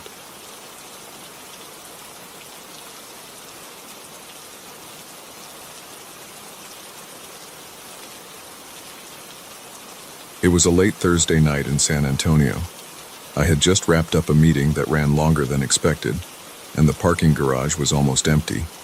The echoes of my footsteps bounced off the concrete walls as I made my way back to my car on the third level. I was tired, just wanting to get home and collapse on the couch. The air smelled like stale exhaust, the type of stagnant air you'd expect in an underground garage.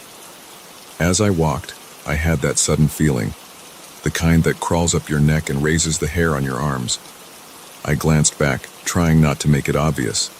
I saw a figure, a man, maybe about 30 feet behind me. He was walking, looking straight at me. I turned my head forward again, trying to act normal, but the unease sank in. My pace picked up a bit, and my steps got sharper, echoing louder. I listened closely, His footsteps matched mine, step for step. I looked back again, this time more obviously. He was still there, no mistake about it. He was tall, dark hoodie, hands shoved deep in his pockets. His face was partly obscured by a cap, but I could tell his eyes were on me. My heart pounded, each beat echoing louder than my footsteps. I didn't like this one bit. My car wasn't too far, maybe 10 or 12 spaces down. I just needed to get there, get in, and lock the doors. I walked faster, my breath quickening. My keys were in my pocket, but as I reached in, a cold realization hit me. I didn't feel them. I patted my jacket pocket, then my jeans pocket, both empty. Panic started to creep in. I reached my car, a beat-up old sedan with faded blue paint, and turned around again. The guy was closer now, maybe 20 feet away. He had definitely sped up. I felt my stomach twist, a cold sweat breaking out across my forehead. I kept one hand on the door handle as if that would somehow protect me, while my other hand frantically patted down every pocket. Nothing. My keys weren't there. My mind raced. Did I drop them somewhere? Leave them in the meeting room? No time to think. The guy was closing in. I forced myself to stay calm, at least on the outside. I couldn't let him know I was panicking. I took a deep breath, turned my back to the car, and tried to look casual. The guy was almost right behind me now, and I had to do something. I couldn't get in my car, couldn't drive away. Running crossed my mind, but the stairwell was at least 30 feet back in the opposite direction. My heart hammered in my chest, and I could feel the adrenaline hitting me hard. I knew I had to think fast. He was about 10 feet away when I finally spoke. "Hey man, can I help you with something?" I said, trying to keep my voice steady. It came out more shaky than I intended. I didn't want to sound scared, but I could hear the tension in my own voice. He didn't answer. He just kept coming, his eyes locked on me. That was when the fear really hit. This guy wasn't just some random person heading to his own car. He was here for me. My muscles tensed, and I could feel my fight or flight kicking in hard. The garage was empty, no one else around. Just me, this guy, and a lot of concrete. I decided to move. I backed away from my car, keeping my eyes on him, trying to keep the distance between us. He was maybe 5 feet away now, and I could see his hands still deep in his hoodie pockets. I didn't like that at all. I didn't know what he might be hiding in there. A knife, a gun, anything. My mouth went dry and I felt my palms sweating. "Look, man, I don't want any trouble," I said, taking another step back. My voice echoed slightly in the empty garage. He still didn't say anything. He just kept coming. His silence was scarier than if he'd said something threatening. At least then I'd know what he wanted. The quiet made my imagination run wild, and none of the scenarios were good. I turned, finally deciding to make a break for it. I bolted towards the stairwell. My feet pounded against the concrete, and I heard his footsteps pick up speed behind me. He was chasing me now. The sound of his shoes hitting the ground seemed to grow louder with every step. My legs burned as I sprinted, the cold air filling my lungs. I reached the door to the stairwell and slammed into it, pushing it open with all my weight. The metal door banged against the wall, and I took the stairs 2 at a time. I could hear him behind me, the heavy thuds of his feet echoing in the stairwell. My breathing was ragged, my heart pounding in my ears. I didn't dare look back. I just focused on moving, on getting away from him. I reached the next landing and pushed through another door, back out into the garage on the 2nd level. I paused for a split second, looking around. There had to be someone, anyone. But it was empty, just rows of cars and the dim, flickering lights overhead. I could still hear him coming, the door to the stairwell slamming open behind me. I had to keep moving. My eyes scanned the rows of cars, looking for a place to hide. I spotted an SUV a few rows over, its back hatch slightly open. I didn't think, I just ran for it. I dove behind the SUV, crouching down low, trying to make myself as small as possible. My chest heaved as I tried to catch my breath, every muscle in my body tense. I listened, straining to hear his footsteps. They were slower now, more deliberate. He was looking for me. I could hear him moving between the cars, his shoes scuffing against the concrete. I held my breath, my body pressed against the cold metal of the SUV. The footsteps got closer and I could see his shadow stretching across the ground. He was just on the other side of the SUV now. My heart pounded so hard I was sure he could hear it.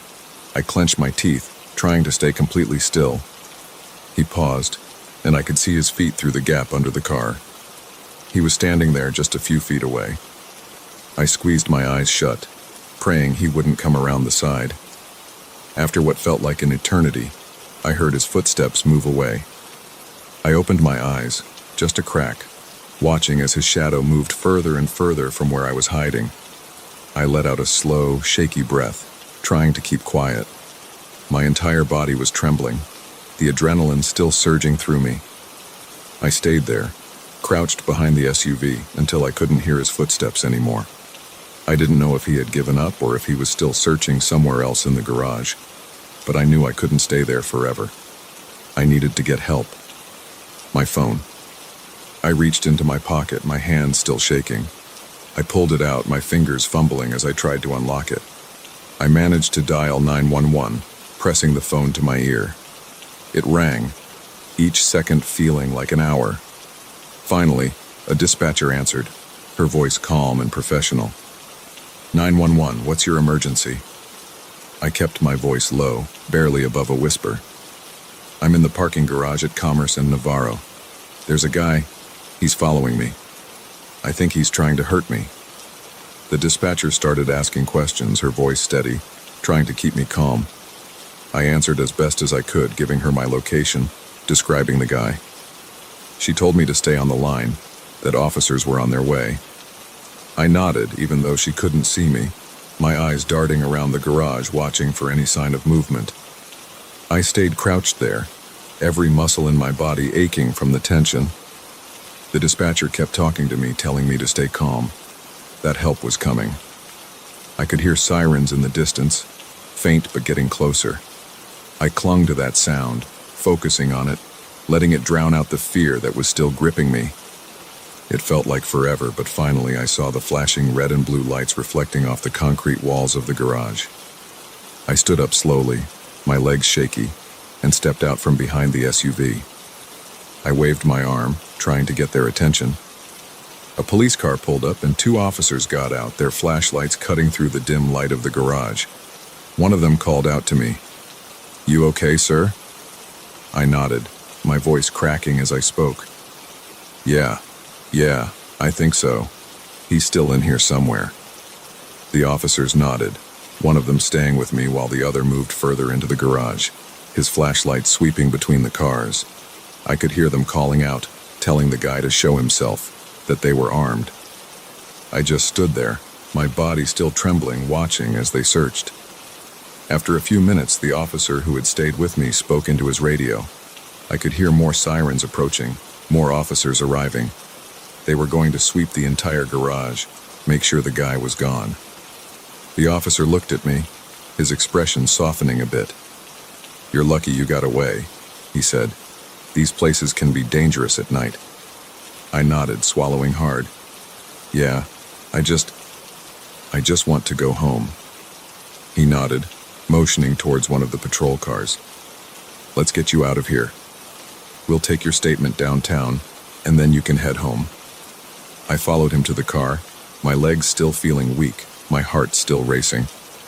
I climbed into the back seat, leaning my head against the cool window. The adrenaline was starting to wear off, leaving me feeling drained, every muscle in my body aching. I closed my eyes, taking a deep breath, trying to calm myself. The ride to the station was a blur. The officer asked me questions and I answered, my voice sounding distant even to myself. I kept replaying everything in my head. The footsteps, the guy's face, the way he had just kept coming, no matter what I said. The fear was still there, just under the surface, making it hard to think about anything else. At the station, they had me fill out some paperwork, gave me a cup of water that I barely touched. They told me they would keep looking for the guy, that they'd increase patrols around the area. I nodded, not really hearing them. All I wanted was to get out of there, to go home and lock the door behind me. Finally, they let me go. One of the officers offered me a ride, and I accepted. My car could wait. I wasn't ready to go back to that garage, not yet. The ride home was silent, the city lights passing by in a blur. When we pulled up in front of my apartment building, I thanked the officer and got out, my legs still feeling unsteady beneath me. I made my way up to my apartment, my hands shaking as I unlocked the door. I stepped inside, closing it behind me, leaning against it for a moment. The silence of the apartment was overwhelming, the fear still clinging to me. I locked the door, sliding the deadbolt into place, then checked it twice just to be sure. I sank down onto the couch, my head in my hands, taking deep, shaky breaths. I was safe. The guy was gone. The police were looking for him. But the fear didn't go away. It stayed there, just under the surface, a reminder of how close it had been. I closed my eyes, trying to push it away, trying to focus on the fact that I was home, that I was okay. But I knew it would be a long time before I felt safe again.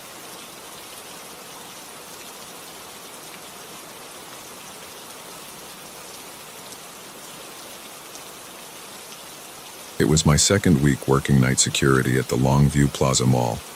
I took the job because I needed something steady, and the hours fit my schedule.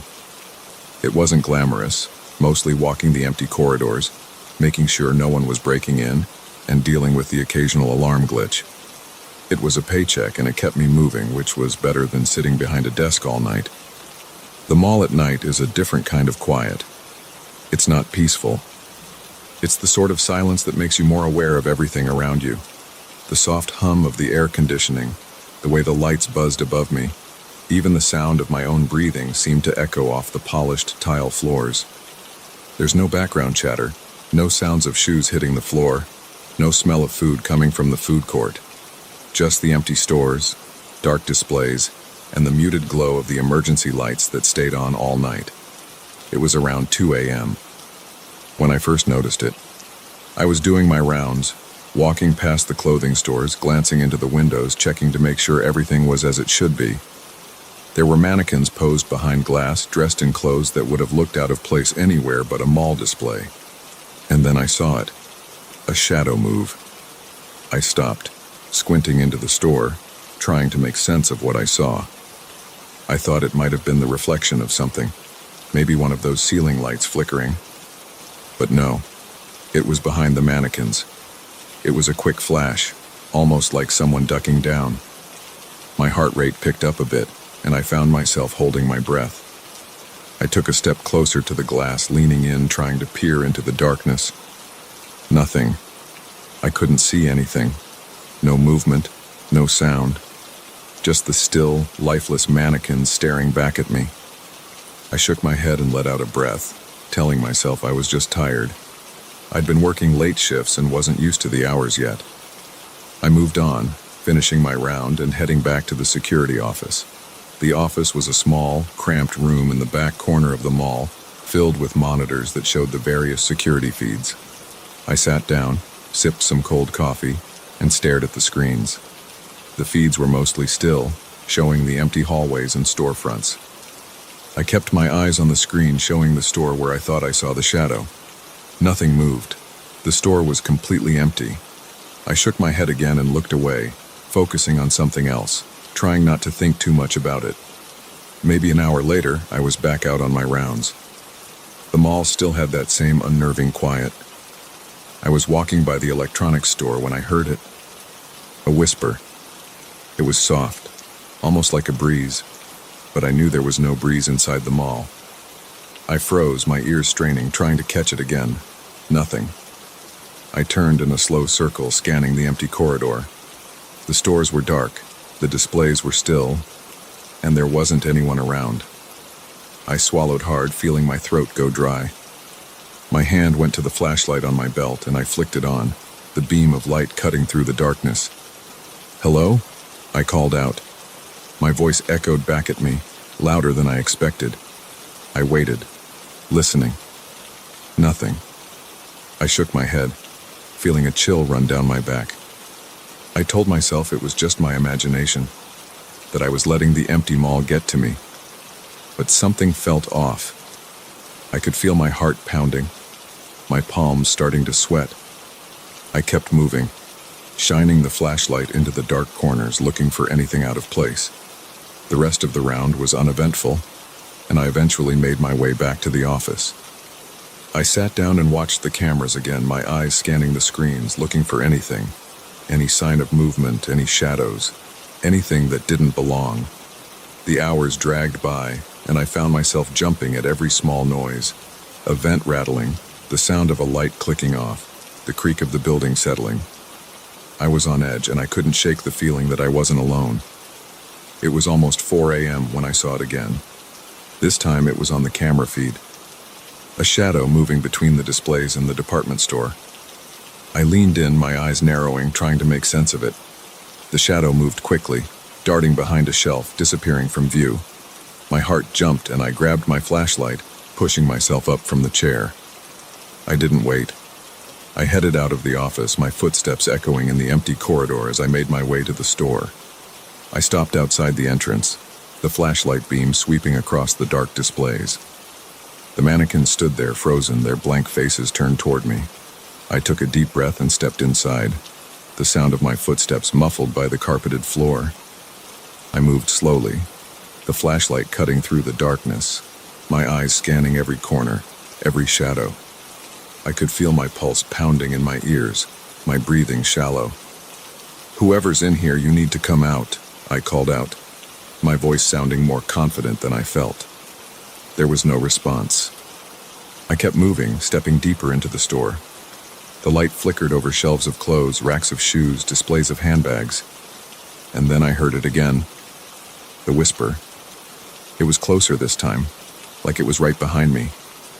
I spun around, the flashlight beam jerking across the store, but there was nothing there. Just empty space. I swallowed hard, my mouth dry. I could feel the hair on the back of my neck standing up. I turned back around, continuing through the store, my eyes darting from side to side, my ears straining for any sound. The whisper came again, this time from the far corner of the store. I moved toward it, my steps slow and cautious, my flashlight held out in front of me. The corner was dark, the light barely reaching it. I stepped closer, my heart pounding, my breathing shallow. I could feel the tension in my shoulders, the way my muscles were coiled, ready to react. I reached the corner, the flashlight beam sweeping across the floor. There was nothing there. No one. Just a stack of boxes and a few mannequins, their blank faces turned toward me, their arms posed in unnatural positions. I let out a shaky breath, lowering the flashlight. I was just about to turn around when I saw it. Movement. Not a shadow this time. One of the mannequins. Its arm twitched. I froze, my breath catching in my throat, my eyes locked on the mannequin. For a moment I thought I was seeing things, that my mind was playing tricks on me. But then it moved again. The arm jerked and then the head turned, just slightly, its blank face tilting toward me. I stumbled back, my heart slamming in my chest, the flashlight beam shaking as I tried to keep it steady. The mannequin didn't move again. It just stood there, its face turned toward me, its expressionless features staring. I could feel the panic rising in my chest, the urge to turn and run. I took a step back, then another, my eyes never leaving the mannequin. And then I heard it, the whisper, right in my ear. I spun around, the flashlight swinging wildly, but there was no one there. The store was empty. My breathing was fast and shallow, my hands shaking.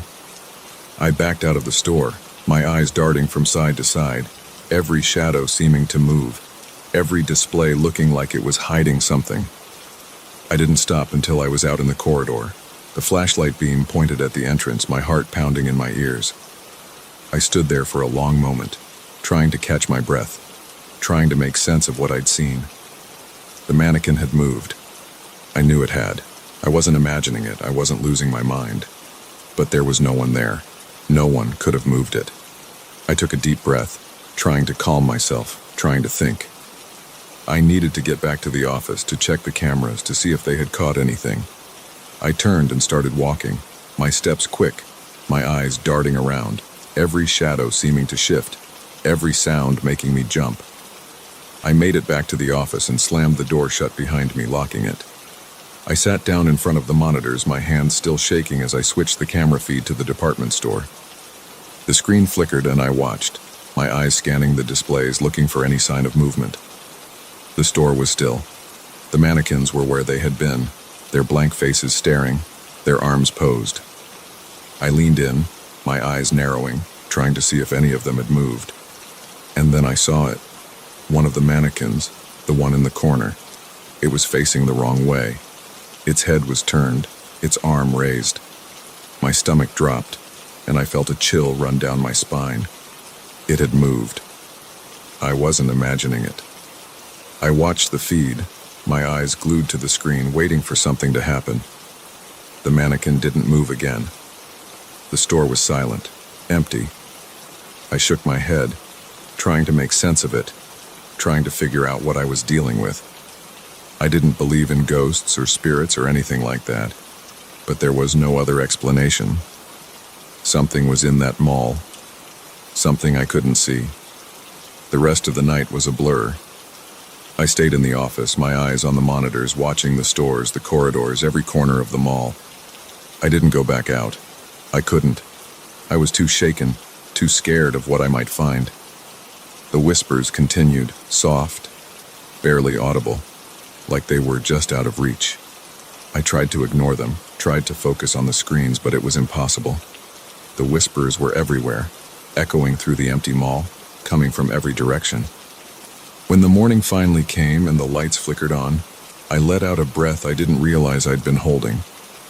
The whispers stopped, the shadows seemed to fade, and the mannequins were just mannequins again. I got up, my body aching from the tension, my head pounding. I grabbed my things and left without looking back, the mall feeling less like a place of work and more like something I needed to escape from. I called in sick the next night, and the night after that. Eventually, I quit. I couldn't go back. I couldn't face whatever was in that mall, whatever was moving those mannequins, whispering in the dark. I still don't know what it was. I don't think I ever will, but I know what I saw. I know what I heard, and I know I'll never set foot in Longview Plaza Mall again.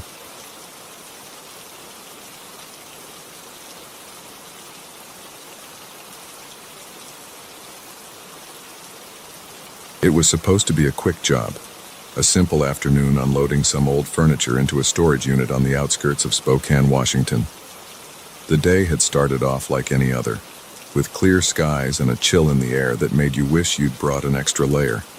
I'd rented the unit because my garage was running out of space. Too many old couches and boxes of who knows what, and my wife Karen had been on my case about decluttering. Fair enough, I thought. I drove up to the storage facility just after lunch. The place was quiet, tucked away behind a few rows of big warehouses.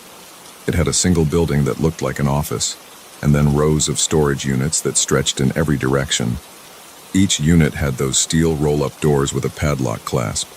The whole area was surrounded by a chain-link fence with a keypad gate that made a rusty noise whenever it moved. Not exactly the Ritz, but it was cheap and it worked.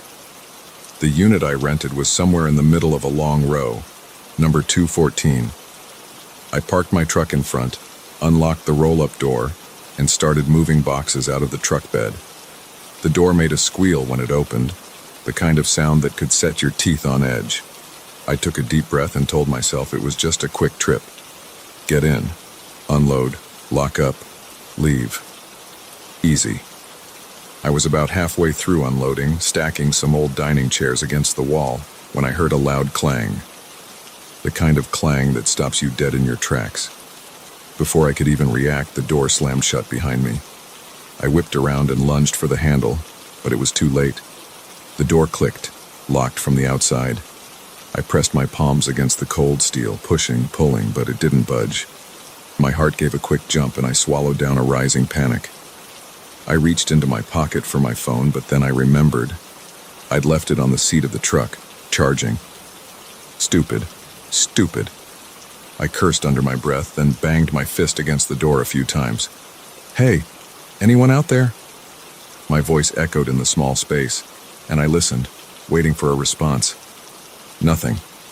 It was pitch black inside. No lights in here, just total darkness. I could barely see my hand in front of my face.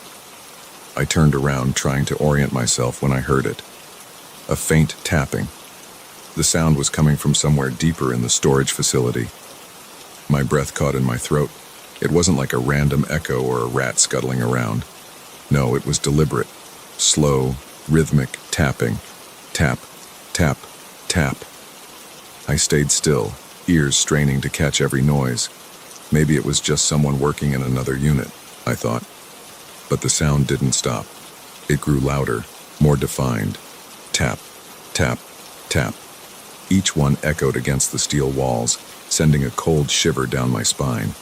It wasn't coming from outside. It was coming from inside, somewhere in the depths of the storage unit rows. I fumbled around, my hands brushing against boxes and dusty furniture until I found an old flashlight in one of the boxes I was moving. It was a bit banged up, but when I clicked it on, a weak yellow beam flickered to life. The light shook as my hand trembled. I scanned around, the narrow beam catching corners and the dull shine of metal shelves. The unit was mostly empty except for the stuff I'd brought. But that tapping, it was coming from somewhere beyond these walls, beyond the door, but close enough that I could feel it in my chest. I moved closer to the door, pressing my ear against the cold metal. My pulse thudded in my ears, almost drowning out the noise, but it was still there. I knocked on the door again, harder this time. Hello? Is someone out there? No answer, just the tapping. It seemed to move, like it was drifting from one side of the facility to the other. Slow and deliberate. Tap, tap, tap. I stepped back, trying to think. There had to be a way out. I ran my hands along the inside of the door, feeling for any kind of latch, but there was nothing. The storage unit was a sealed box. The air was getting stuffy, and I felt a bead of sweat run down my back. I needed to stay calm. Think, man. Think, I muttered to myself. Then the tapping stopped. The sudden silence was almost worse. I held my breath, waiting, straining to hear anything. Then from somewhere outside the door I heard footsteps. Slow, deliberate footsteps. My heart started to race and I banged on the door again, harder this time. Hey, I'm in here, let me out. The footsteps stopped. I waited, my ear pressed against the door, but all I heard was silence. Then, without warning, the tapping started again. Closer this time. It was no longer faint, it was right outside, like someone was tapping on the door of the unit next to mine. Tap, tap, tap. I backed away from the door, my breath coming in short gasps. I didn't know what was happening, but I knew I didn't want to be here anymore. I shone the flashlight around, looking for anything that could help. My eyes landed on a rusted crowbar leaning against the back wall. I rushed over, grabbing it, feeling the rough metal in my hands. It wasn't much, but it was something. I went back to the door and wedged the crowbar under the bottom edge. I pushed down, using all my weight. The metal groaned, but the door didn't budge. I grit my teeth, trying again, but it was no use. The door was locked tight. Suddenly I heard a noise behind me, a scraping sound like metal on concrete. I spun around, the flashlight beam bouncing wildly. The beam landed on one of the boxes, and I froze. The box had moved. Just a few inches, but it had definitely moved. "Who's there?" I called out, my voice cracking. The only answer was the tapping, now echoing through the walls, surrounding me. I tightened my grip on the crowbar, my knuckles white. My eyes darted around the small space, every shadow seeming to shift and move. The air felt thicker, and each breath was harder to take. Then, from the darkness, I heard something else. A whisper. It was soft, almost too quiet to hear, but it was there. Words I couldn't make out, just a low murmur that seemed to come from everywhere at once. I backed up until I hit the wall, the cold steel pressing against my back. The whispering grew louder, mixing with the tapping, filling the space with an overwhelming noise that made my head pound. "Stop it!" I shouted, slamming the crowbar against the door. The clang echoed through the unit, drowning out the whispers for just a moment. My breathing was ragged, my chest tight. I needed to get out. Now. I turned back to the door, slamming the crowbar against it again and again. The metal rang out, each hit sending vibrations up my arms.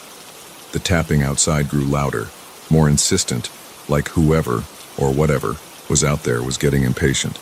Tap, tap, tap. Faster now, more forceful. I kept hitting the door, my arms aching, the flashlight flickering with each swing. Then, suddenly, the tapping stopped. The silence was deafening, pressing in on me from all sides. I lowered the crowbar, my breath coming in gasps. I listened, waiting, but there was nothing. No footsteps, no whispers, just silence. I took a step back, the flashlight beam sweeping across the unit. My eyes landed on the box that had moved earlier. It was open now, the flaps pushed back. I hadn't opened it. I knew I hadn't. I took a step closer, the beam shaking as my hand trembled. Inside the box was a small black recorder, one of those old tape recorders, the kind you'd see in a detective movie. The whispering started again, louder this time, and I realized it was coming from the recorder. I reached out, my fingers brushing against the cold plastic. The whispering grew louder, more urgent, words I still couldn't understand. I grabbed the recorder and hit the stop button. The whispering cut off, leaving the unit in silence once again. I stared at the recorder, my heart pounding. Who had put it there, and why? I turned it over in my hands, looking for anything that could give me a clue, but it was just a plain, black recorder. No markings, no labels, nothing. Then, from outside the door, I heard something that made my blood run cold. A voice. Low and raspy, barely more than a whisper. "Let me in." I froze, my heart hammering in my chest. The voice was right outside the door, so close I could almost feel the breath on my skin. I backed away, the flashlight flickering. The voice came again, louder this time. "Let me in." I turned and ran to the back of the unit, my hands shaking as I tried to think. There had to be a way out, some way to get away from whatever was out there. I scanned the walls, the ceiling, looking for anything. A vent, a crack, anything. But there was nothing. Just 4 solid steel walls and a door that wouldn't open. The voice came again, almost a growl now. "Let me in." I gripped the crowbar, my hands slick with sweat. I didn't know what was out there, but I knew I couldn't let it in. I took a deep breath, trying to steady myself. I had to be smart about this, had to stay calm.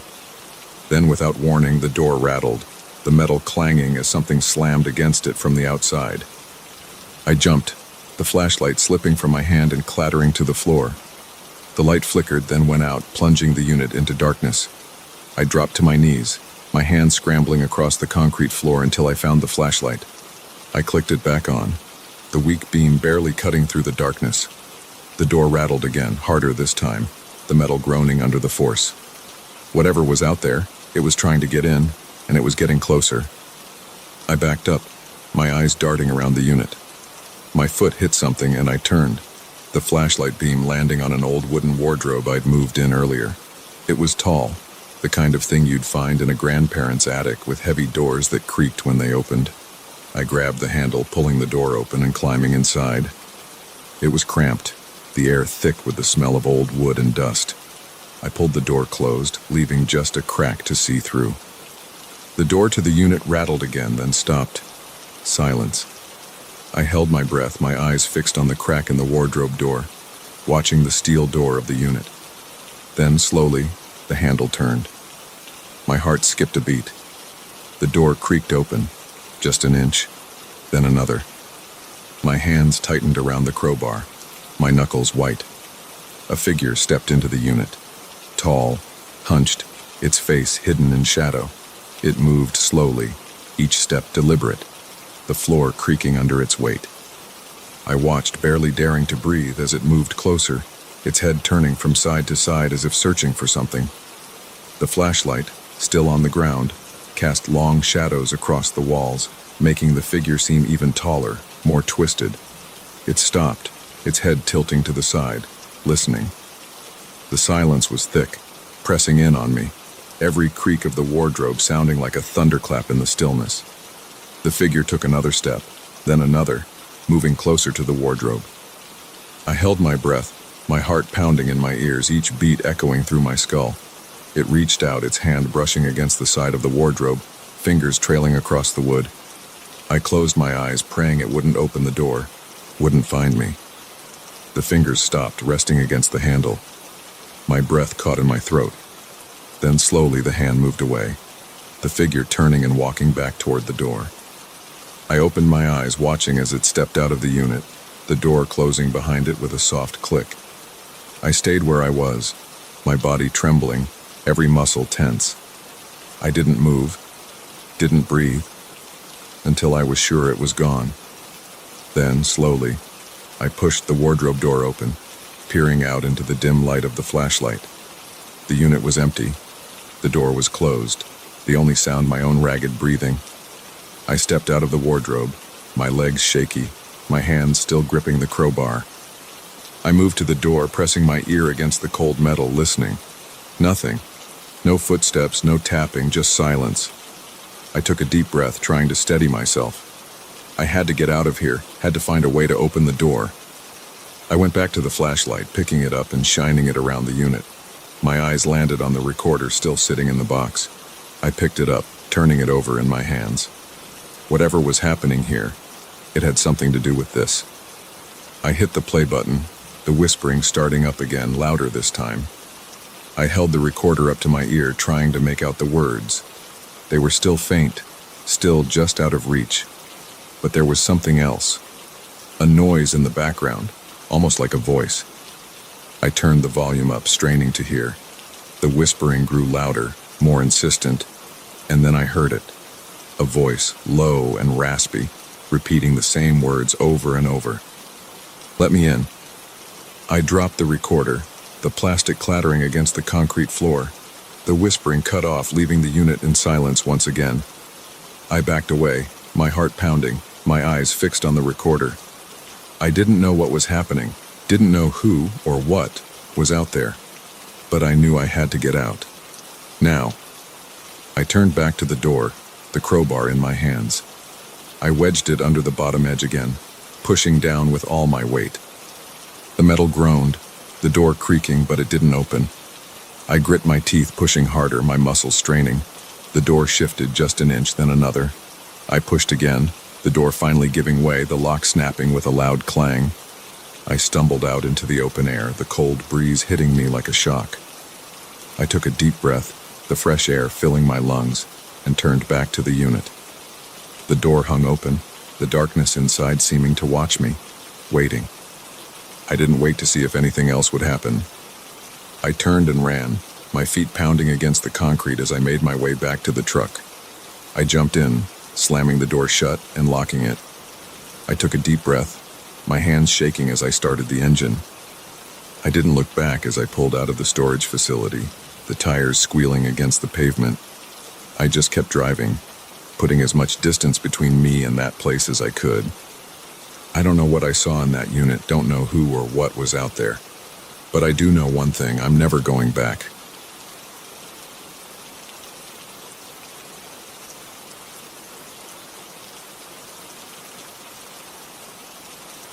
It was late. The kind of late where the highway gets empty and it feels like you're the only person left on Earth. Rain pounded the windshield, my wipers barely keeping up, scraping back and forth at full speed. I was heading back from a long day in Carsonville, just wanting to get home, get dry and crash. No music, just the steady thump of rain and the hum of my old Ford's engine. Then I saw him. A guy was standing by the side of the road next to a beat-up sedan, hazard lights flashing. He had one arm up, waving at me, the other gripping his jacket tight against the rain. Something about him caught my attention. Maybe it was the way he was drenched, or maybe it was the fact that I hadn't seen a single soul for the last 30 miles. I knew I shouldn't. Picking up strangers at night? Bad idea. I mean, it's the kind of story you hear about in the news and think, who in their right mind would do that? But then, the guy looked desperate, and I guess a part of me thought, if I was stuck in the middle of nowhere, I'd want someone to help too. Against all better judgment, I slowed down and pulled over, the tires crunching on the wet gravel shoulder. I rolled down the window just enough to talk. "You need a ride?" He bent down, water dripping off the brim of his cap. He looked rough. Not dangerous rough, just tired rough. "Yeah, car broke down. Won't start. I'd really appreciate it, man." He had this voice that seemed strained, like he'd been shouting, or maybe just exhausted. I hesitated, looking him over again, but before I could overthink it, I unlocked the door. "Get in." He opened the door, and a blast of cold air and rain entered the truck as he climbed in, bringing that wet dog smell with him. He slammed the door, shivering, and looked over at me with a nod. "Thanks, really, I owe you one." I shrugged. "No problem." I got the truck moving again, the headlights cutting through the darkness and rain. We drove in silence for a while. He was rubbing his hands together, trying to get warm. I could see he was soaked to the bone, his jeans dark with water, his sneakers squishing a little when he moved his feet. I was just about to ask him where he was headed when he spoke first. "Where are you going?" he asked, his voice a bit scratchy. "Back home, Brighton, about 50 miles down this road," I said, glancing over at him. He nodded, staring straight ahead. "That works. Just drop me anywhere close." He paused, then added, "Not a lot of folks would stop for a guy like me." I forced a small laugh. "Yeah, well, guess I'm just that kind of guy." He turned his head to look at me. I could feel his eyes on me, and it made my skin crawl just a little. "That kind of guy, huh? You do this a lot, pick up strangers?"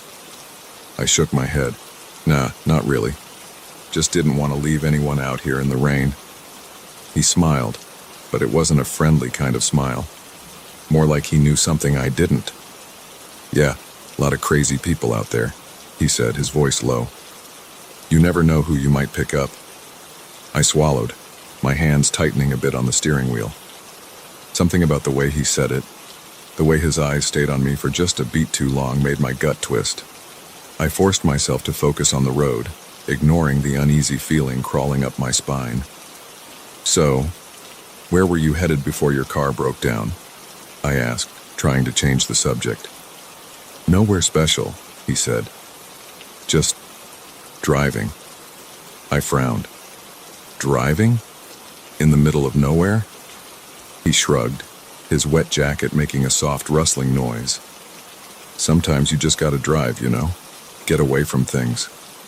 I nodded slowly, even though I didn't really understand. His answers were vague, and it put me on edge. I tried to focus on the road, but it was hard with him sitting there, his eyes darting around, taking in everything inside the truck. After a few minutes of silence, he spoke again. "You ever hear about the disappearances around here?" I felt my stomach drop a little. "Disappearances?" I asked, trying to keep my voice casual. He nodded. "Yeah, people go missing sometimes, especially at night. Drivers mostly. They find their cars abandoned, but the people, gone." He said it like it was just another fact, like talking about the weather. I forced a chuckle, though it came out weak.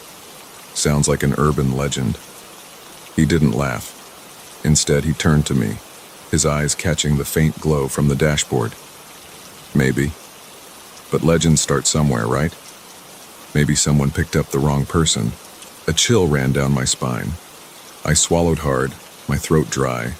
The rain kept pounding, and the windshield wipers seemed too slow, almost like they were struggling to keep up. I didn't say anything, just kept my eyes on the road, hoping he'd drop it. "What would you do?" he said, his voice cutting through the silence again. "If you picked up someone dangerous?" I felt my heart rate spike. I kept my eyes ahead, my knuckles white on the steering wheel. "I don't know, probably kick them out of the truck." He laughed, and it wasn't a friendly sound. It was sharp, almost mocking. "Yeah? Just like that, huh? What if they didn't want to leave?" I didn't answer. My mind was racing, trying to figure out if this guy was messing with me or if there was something else going on here. Every instinct I had was telling me I should have kept driving when I saw him standing there, but it was too late for that now. He shifted in his seat, and I could hear the wet squish of his clothes. "You got any family?" he asked suddenly. The question caught me off guard. "What? Family? You got anyone waiting for you back home? My mouth felt dry. Yeah. Why? He shrugged, his eyes still on me. Just wondering.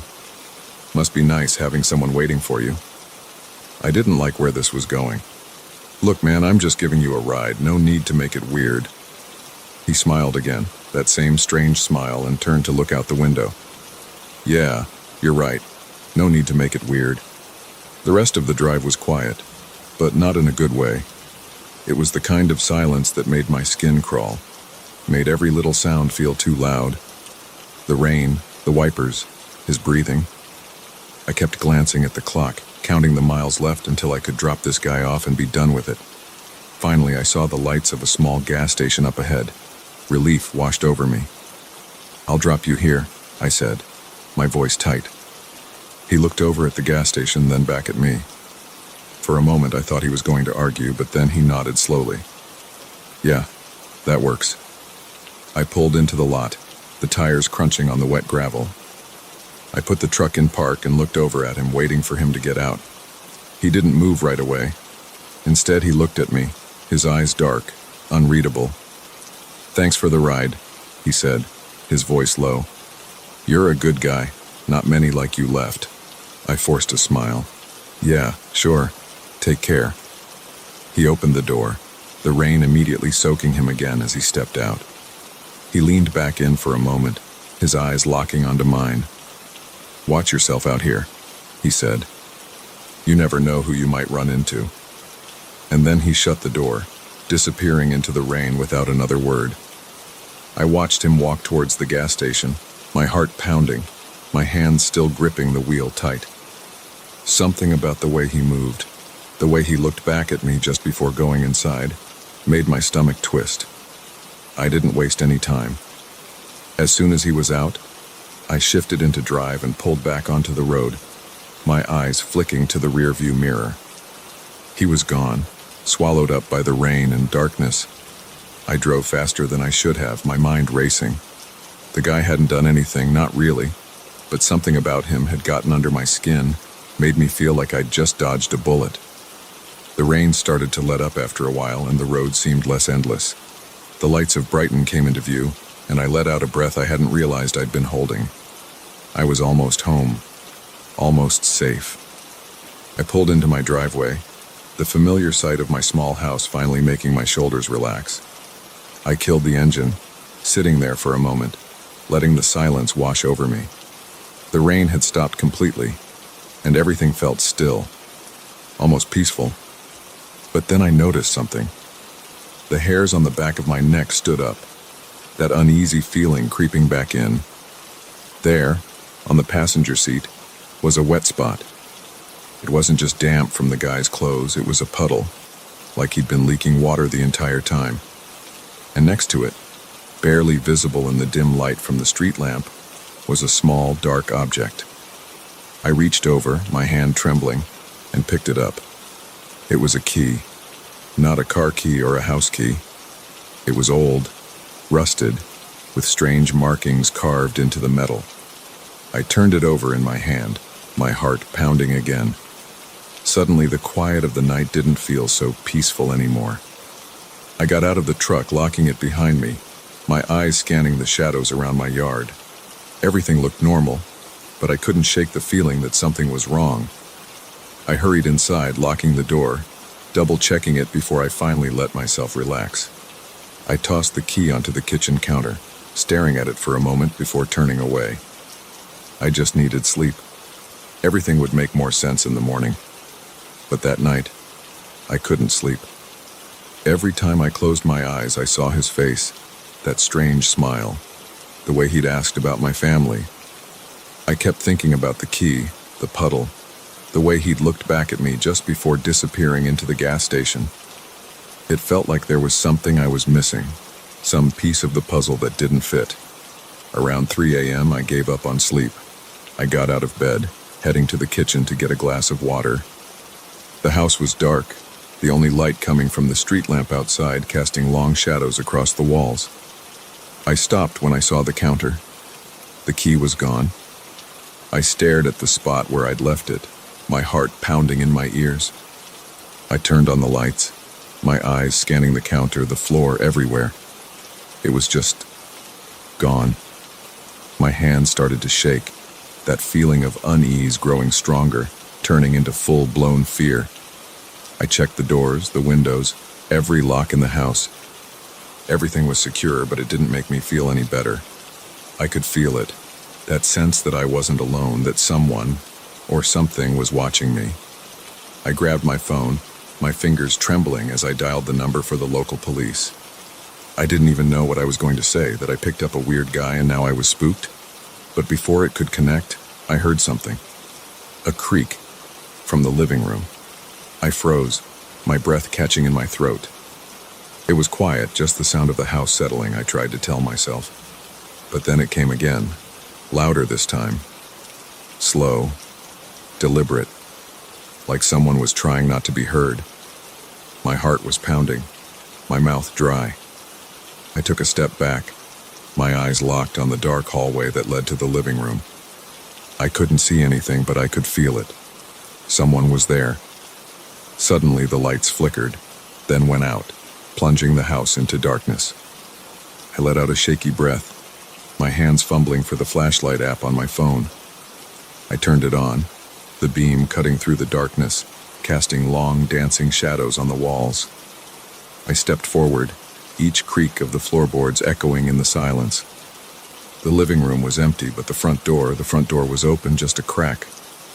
My heart dropped. I knew I'd locked it. I was sure of it. I took a step closer, my hand reaching out to push it closed when I heard it. A whisper. Low, barely audible, coming from just outside the door. I couldn't make out the words, but it was enough to send a chill down my spine. I stepped back, my hand shaking as I grabbed the door and slammed it shut, locking it again, double-checking it. The whisper stopped, and for a moment everything was silent. Then from behind me I heard it, a soft, raspy voice. You never know who you might run into. I spun around, the flashlight beam darting across the room, but there was no one there. My breath came in short, panicked gasps, my heart hammering in my chest. I backed away, my eyes darting around, trying to find the source of the voice, but there was nothing. Just shadows, just silence. I didn't sleep that night. I sat in the kitchen, every light in the house on, my eyes fixed on the front door, waiting for something, anything to happen. But nothing did. The night passed slowly, each minute feeling like an hour, until finally the first light of dawn started to creep through the windows. I never saw the guy again. Never heard about any abandoned car or any strange figures on the side of the road. But sometimes, late at night, when the house is quiet and the world outside is dark, I swear I can still hear it, that soft whisper coming from the shadows, reminding me of that night. You never know who you might run into.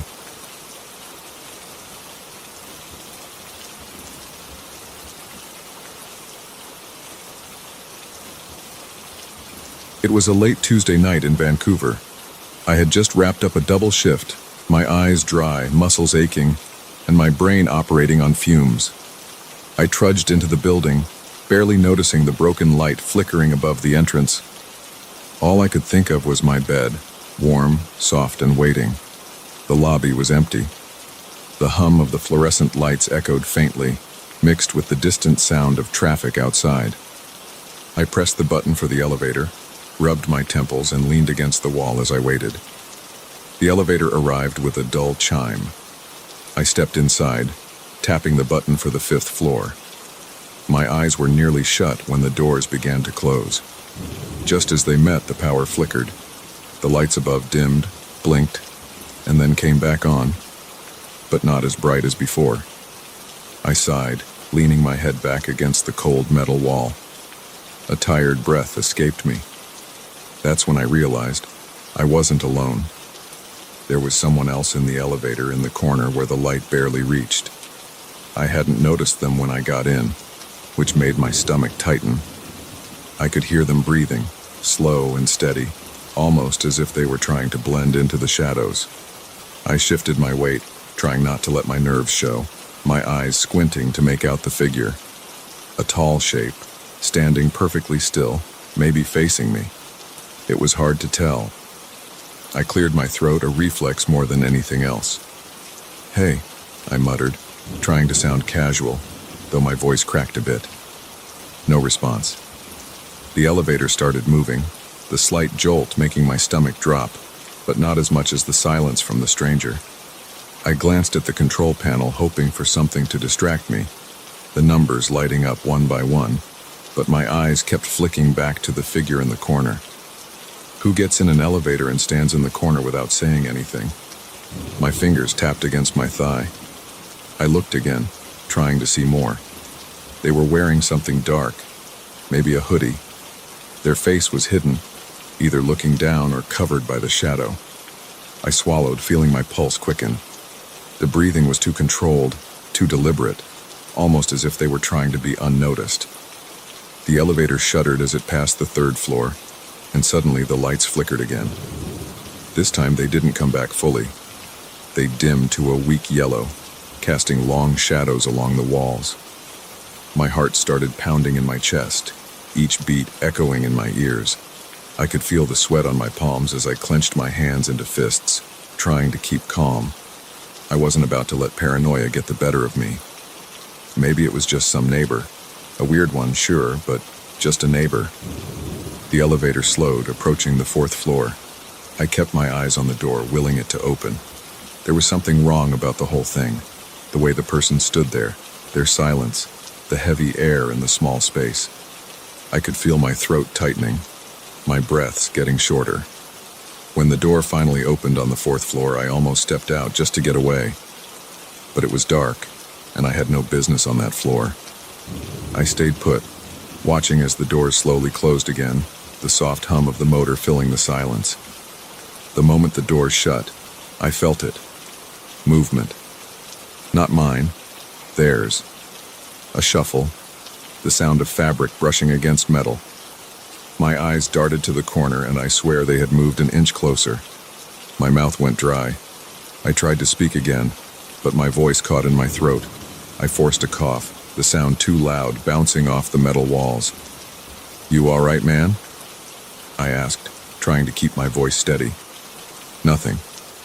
Just the breathing, still slow, still deliberate. 5th floor. The light above the door lit up, and I almost collapsed with relief. The doors creaked open, but before I could step out, the power flickered once more and the elevator jerked to a stop.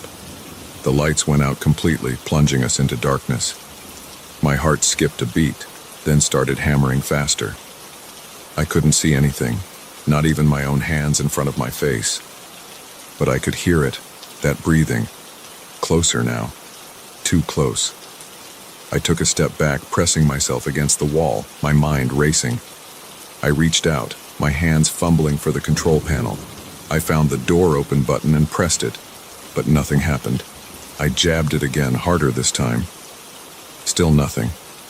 The breathing was right in front of me now, almost in my ear. I could feel the warmth of it, steady, unhurried, as if whoever it was had all the time in the world. My chest tightened and I could barely get enough air. "Hey!" I shouted, my voice cracking. "Who the hell are you?" My hands moved frantically over the buttons, pressing them all, anything to make the elevator move, to get the lights back on. The elevator didn't budge. The breathing stopped. The silence was worse. So much worse. My ears strained, trying to pick up any sound, anything at all. I couldn't hear them anymore. Were they still there? Had they moved? My mind was screaming at me to do something, but I didn't know what. Suddenly I heard it. A whisper, so soft I almost missed it. "Don't move." The voice was low, almost a growl, coming from right in front of me. My body froze, every muscle locking in place. I couldn't breathe, couldn't think, just stand there, my back against the wall, my heart pounding so hard it hurt. I wanted to run, to push past them and get out, but I couldn't see. I didn't know where they were, didn't know if they had a weapon. The seconds dragged on, each one feeling like an eternity. I could feel the sweat trickling down my back, my fingers trembling as they rested against the cold metal of the wall. The whisper came again, closer this time. "Don't move." My knees felt weak, my legs ready to give out. I swallowed, my throat dry, trying to keep it together. I needed a plan, anything. My phone. I had my phone in my pocket. Slowly, trying not to make a sound, I moved my hand, inching it towards my pocket. The moment I shifted, there was movement in front of me. Fast, sudden. A hand grabbed my wrist, squeezing it hard. I gasped, the pain shooting up my arm. I said, "Don't move," the voice hissed, the breath hot against my face. I could smell them now, a mix of sweat and something else, something metallic. My mind went blank with fear. I was trapped, stuck in the dark with this person, and I had no idea what they wanted. I stopped moving, my hand freezing just inches from my pocket. Okay, I muttered, my voice barely a whisper. Just tell me what you want." The grip on my wrist tightened for a moment, then let go. I pulled my hand back, cradling it against my chest, my heart pounding so hard I thought it might burst. The breathing started again, still close, but moving away slightly. I could hear them shifting, the sound of their shoes scuffing against the floor. Then a click, a small metallic sound, followed by a dim light, a flashlight. They had a flashlight. The beam was weak, barely enough to see by, but it was something. The light moved, pointing at the control panel.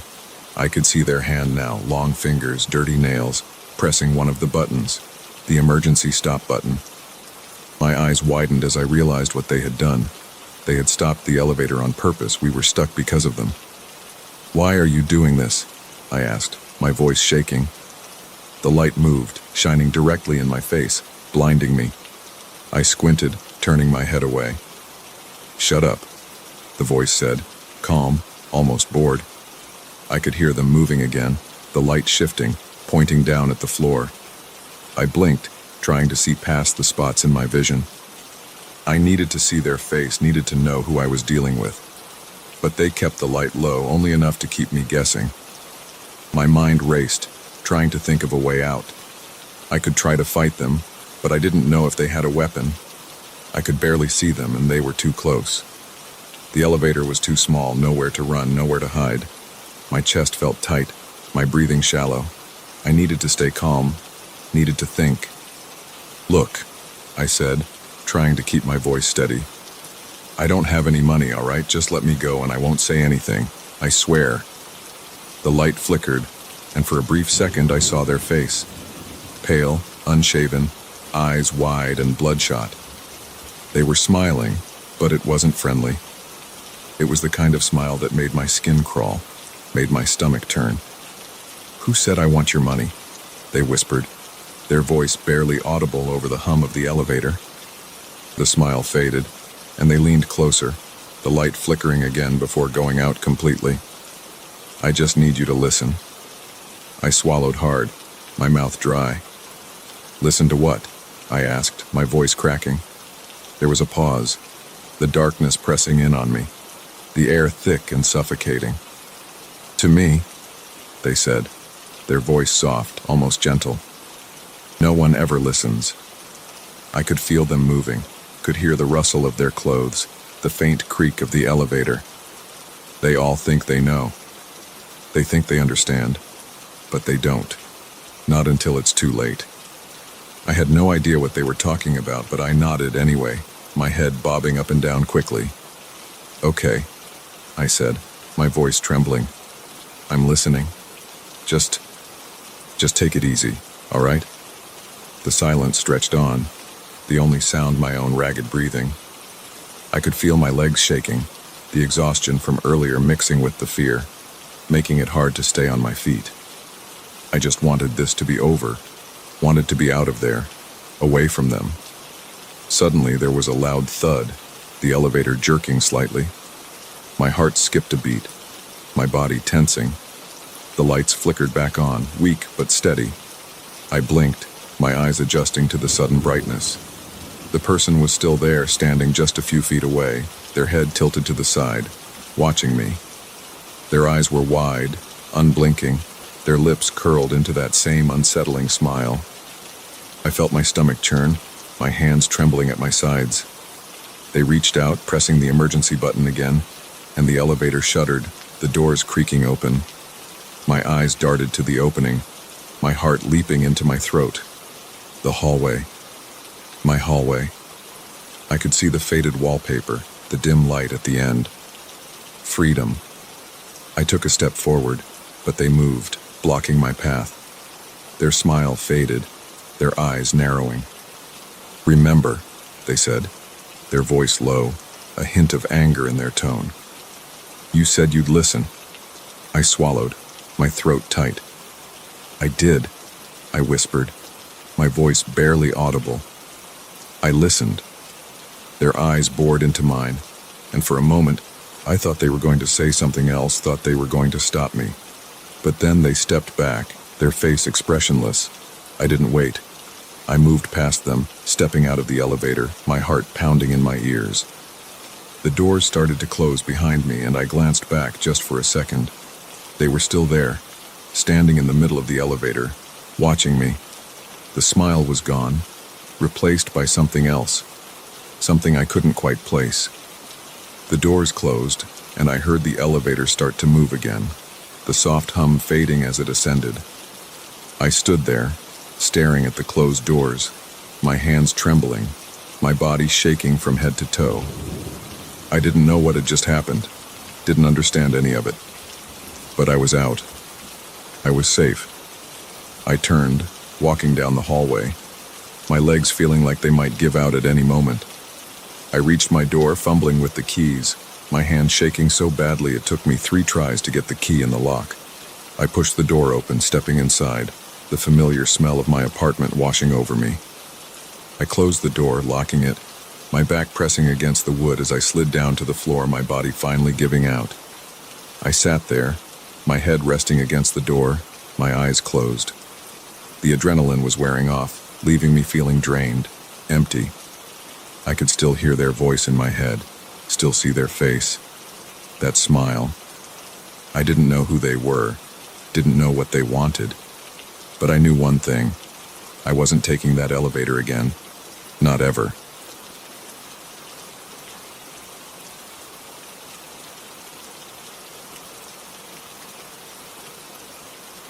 I've always been drawn to the eerie side of urban exploration. There's something exhilarating about stepping into places frozen in time, where everything's left exactly as it was. I've explored abandoned hospitals, old schools, and once, a mansion rumored to be haunted. But nothing I'd ever experienced compared to the old textile factory I found on the outskirts of town. This was around 5 years ago, back when I was in my early 20s, and had just moved to the city. I'd heard about the factory from a friend who shared my interest in urban exploring. It was supposedly shut down in the 80s and had been left untouched ever since. I couldn't resist. The day I chose to go was overcast, and it felt like the sky was weighing down on everything. I parked my car a few streets away and approached the factory on foot, a little giddy from the thrill of doing something I probably shouldn't. The factory was a huge, hulking building with broken windows and faded brickwork. I remember thinking that it looked like it was frowning, like the building itself didn't want me there. But I shook off the feeling, telling myself it was just the atmosphere getting to me.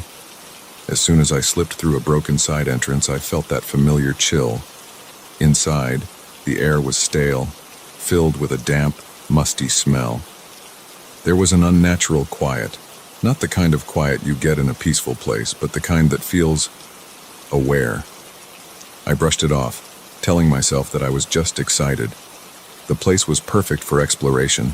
Dust-covered machines, forgotten tools scattered on workbenches, papers strewn about as if everyone had just walked out one day and never returned. I took my time photographing everything, making sure to capture the abandoned beauty of it all. About 20 minutes in, I found myself in a long hallway lined with old offices. Each door was slightly open, revealing glimpses of overturned desks, file cabinets, and stacks of yellowed papers. As I approached the last room, I saw something that stopped me in my tracks. A perfect line of small, dusty handprints on the wall, each one at the exact same height. They looked too fresh, almost as if someone had pressed their hands there recently. My stomach knotted. I told myself they were probably just old marks, but the unease had already set in. The deeper I went into the factory, the stranger things became. I found a break room where a table was covered in small animal bones, maybe from rats or birds, that had been carefully arranged into a spiral pattern. Next to it were cigarette butts and an old, cracked lighter. The cigarettes looked fresh, maybe a day or two old at most. My skin prickled. Someone had been here recently. I couldn't shake the feeling that I was intruding on someone else's space, that I wasn't welcome. After finding those things, I felt the urge to leave, but I was also curious, almost drawn, to see more. I moved further down another darkened hallway, my footsteps echoing in the silence. Then, just ahead of me, I spotted a small pile of toys, a doll, a toy truck, and a little plastic dinosaur, sitting in the center of the hallway. They were arranged in a neat line, almost like a display. Each one was covered in a thin layer of dust, yet it looked so deliberate, like someone had set it up for me to find. I remember my hands shaking as I lifted my flashlight, scanning the area, half expecting to see someone standing there. At this point, my instincts were screaming at me to leave, but something kept pulling me further inside. I found a staircase that led down into what must have been a storage area. The air got colder and I could smell something foul, like rotting wood mixed with something metallic. I took a deep breath and descended, my flashlight barely cutting through the darkness. When I reached the bottom, I found a large, rusted metal door slightly ajar. Against my better judgment, I nudged it open. Inside was a small room, empty except for a large mirror propped up against the far wall. The mirror was cracked, with splinters running through the glass like veins. And in the center of the floor was a chair facing the mirror. It looked like someone had been sitting there watching themselves for hours. I don't know what compelled me, but I stepped closer to the mirror. That's when I saw it, a fresh handprint on the glass, small and smudged as if someone had pressed their hand there moments before I entered. Suddenly, I heard footsteps behind me, soft but unmistakable. I whipped around, heart pounding, but there was no one there. My flashlight beam flickered for a second, and in that brief moment, I felt a presence like someone was standing right behind me, breathing down my neck. The air felt thick, oppressive, and I knew I wasn't alone. I backed out of the room, my mind racing, every instinct screaming at me to get out of there. As I retraced my steps, I noticed new handprints on the walls, each one leading back toward the entrance. They weren't there before, I was sure of it. It felt like someone was guiding me out, almost like they wanted me to leave. I didn't stop to think. I just kept moving, my footsteps echoing louder and faster, matching the frantic beat of my heart.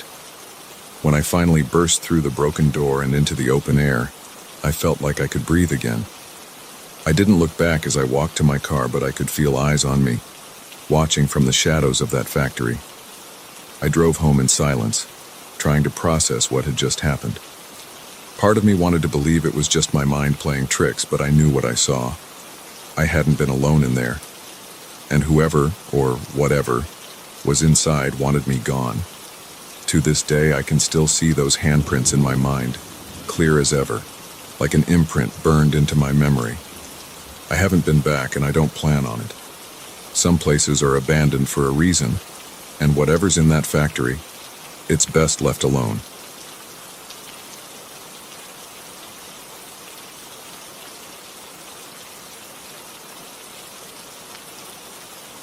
I had just finished another brutal late shift at the hospital.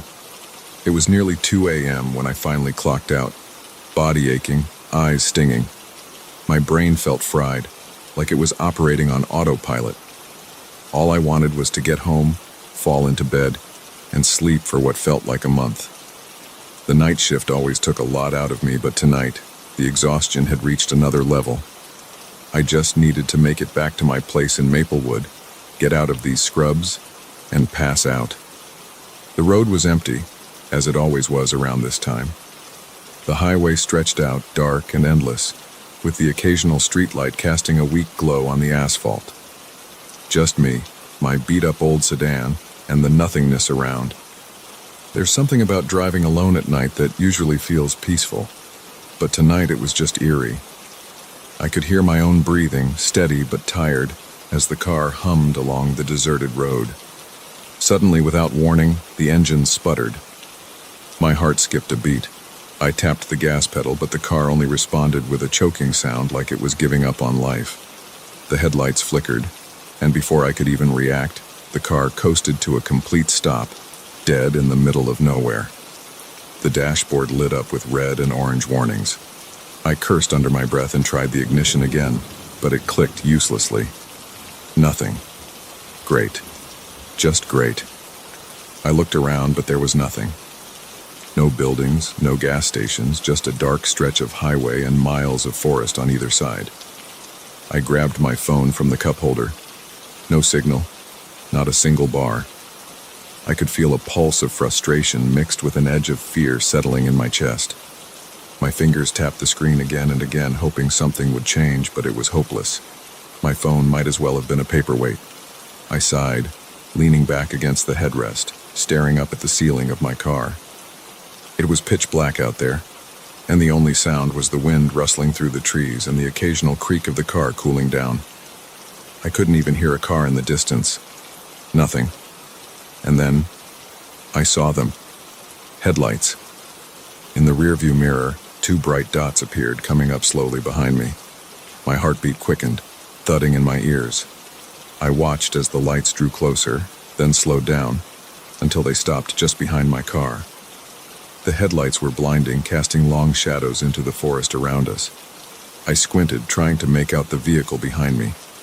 It looked like an old truck, one of those big, boxy ones, the kind you see hauling junk or doing farm work. The truck just sat there idling. The engine made a low, growling noise like it was waiting for something. I stared at it in the mirror, every nerve on edge. My hands were clammy, fingers drumming nervously on the steering wheel. What were they doing? Why had they stopped? 100 scenarios ran through my head, none of them good. Maybe they were just seeing if I needed help, or maybe they weren't. After what felt like forever, the truck door opened. I turned my head, trying to get a look at the driver. A figure stepped out, a man, tall, wearing a hat. He moved slowly, like he had all the time in the world. My stomach tightened. He started walking toward my car, his boots crunching on the gravel shoulder of the road. I locked the doors without thinking, the click echoing in the silence. He stopped by my window, his face obscured by the shadow of his hat. I could barely make out his features, just the outline of a beard and the glint of his eyes in the dark. He knocked on the glass, a dull thud that made me jump.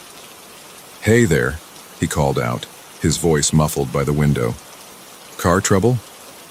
I hesitated, my fingers hovering over the window controls. My instincts were screaming at me to keep the glass up, to stay locked in. But I needed help. There was no way I was getting this car started on my own. Not out here. I cracked the window, just a couple of inches. "Yeah, it just died on me," I said, trying to keep my voice steady. "Won't start back up." He nodded slowly, like he was thinking it over. "That's no good," he said. "Not a good place to be stranded." No kidding, I thought. "Yeah, you wouldn't happen to have a phone with a signal, would you?" I asked, hoping for a miracle. He shook his head. "No signal out here. It's a dead zone. But I can give you a ride if you need one. Closest town's about 15 miles back."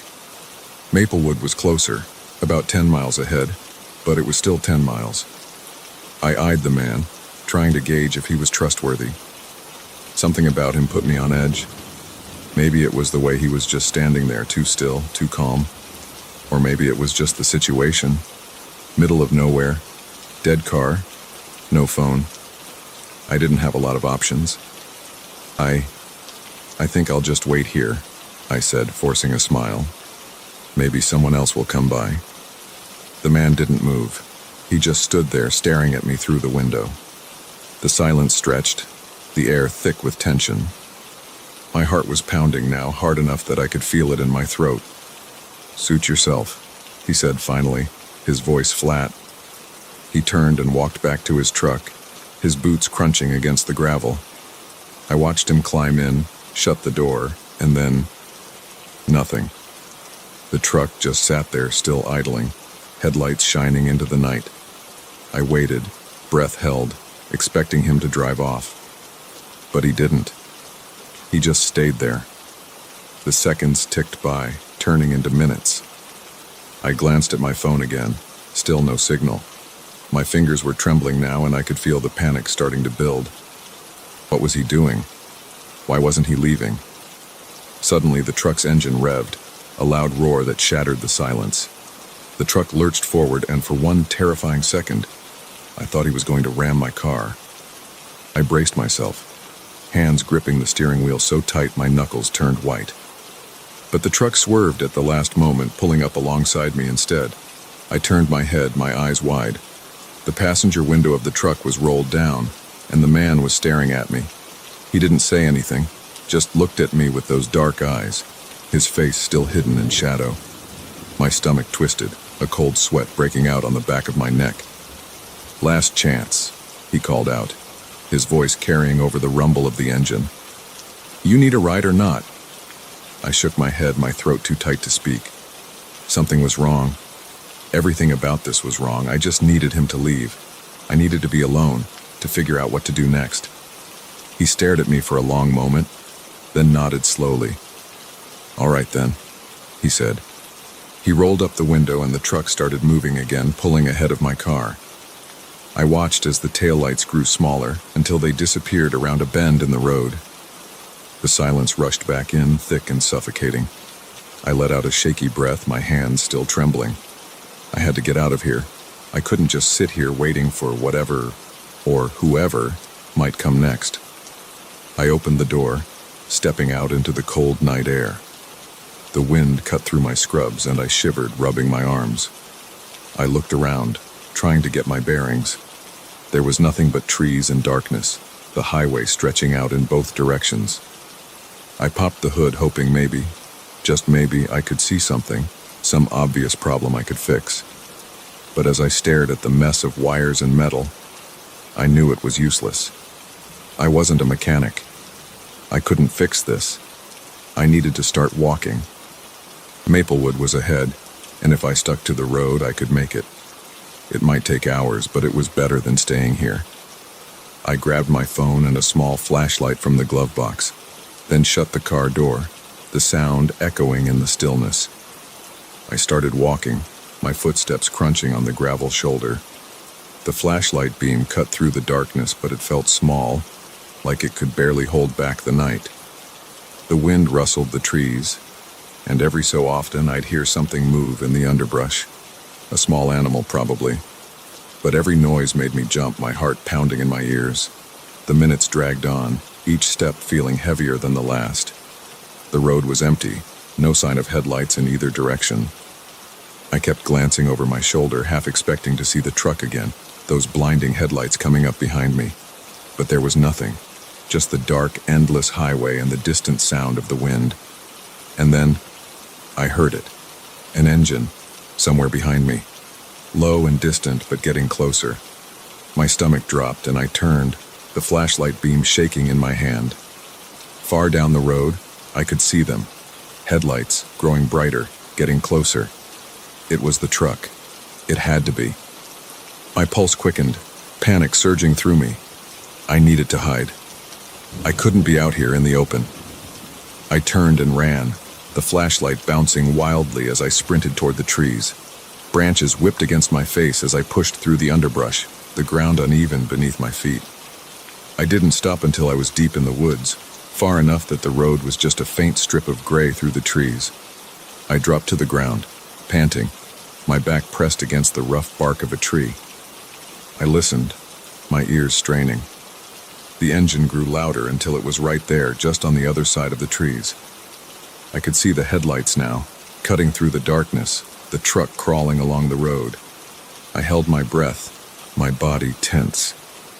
The truck slowed, coming to a stop right where I'd left the road. The engine idled, the headlights casting long shadows through the forest. I could see the man now, leaning out of the driver's side window, his head turning slowly as he scanned the area. He was looking for me. My heart hammered in my chest, my hands slick with sweat. I stayed perfectly still, not daring to move, not even to breathe. The man sat there for what felt like an eternity, just watching, the engine rumbling softly. And then finally he pulled back into the truck and the headlights swung away as he started driving again, slowly disappearing down the road. I stayed where I was, my body trembling, until I couldn't hear the engine anymore. Then I got up, my legs unsteady beneath me. I needed to keep moving, but I couldn't go back to the road, not while he was out there. I turned deeper into the woods, the flashlight barely piercing the darkness ahead. I didn't know where I was going, just away. Away from the truck, away from the road, away from the man with the dark eyes. The forest was thick, the trees pressing in on all sides. Branches snagged at my clothes, leaves rustling as I pushed through. My heart was still racing, every sound making me jump. The wind howled through the trees, and somewhere in the distance, I heard the faint roar of the truck's engine again, far away but still there, still searching. I kept moving, one step at a time, my breath coming in ragged gasps. I didn't know how long I walked, how far I went. Hours, maybe. The night seemed endless, the darkness never lifting. My legs were aching, my body screaming for rest. But I couldn't stop.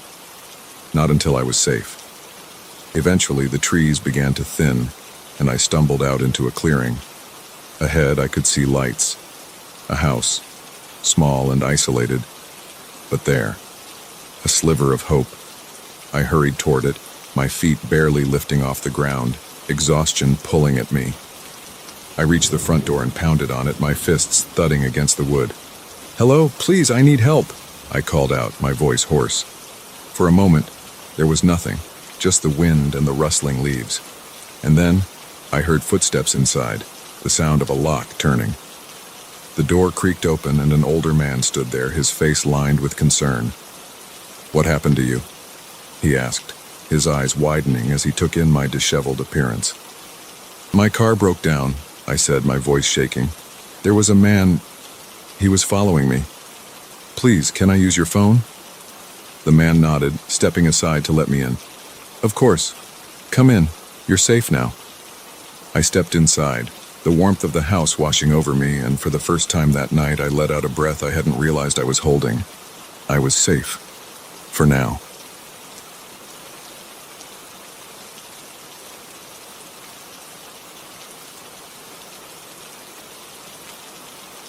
I was dead tired when I pulled into that motel just outside of Winston, North Carolina. It wasn't a place you'd choose unless you had no other options, which I didn't. The neon sign that read, "Motel Winston Vacancy," flickered erratically, and the whole place looked like it hadn't seen an update since the early 80s. It was late, and after driving for nearly 10 hours, my only thought was getting some sleep. I didn't care about the peeling paint or the dull, cracked tiles. I just needed a bed. I checked in, paid cash because their card machine was down for maintenance, and got a key.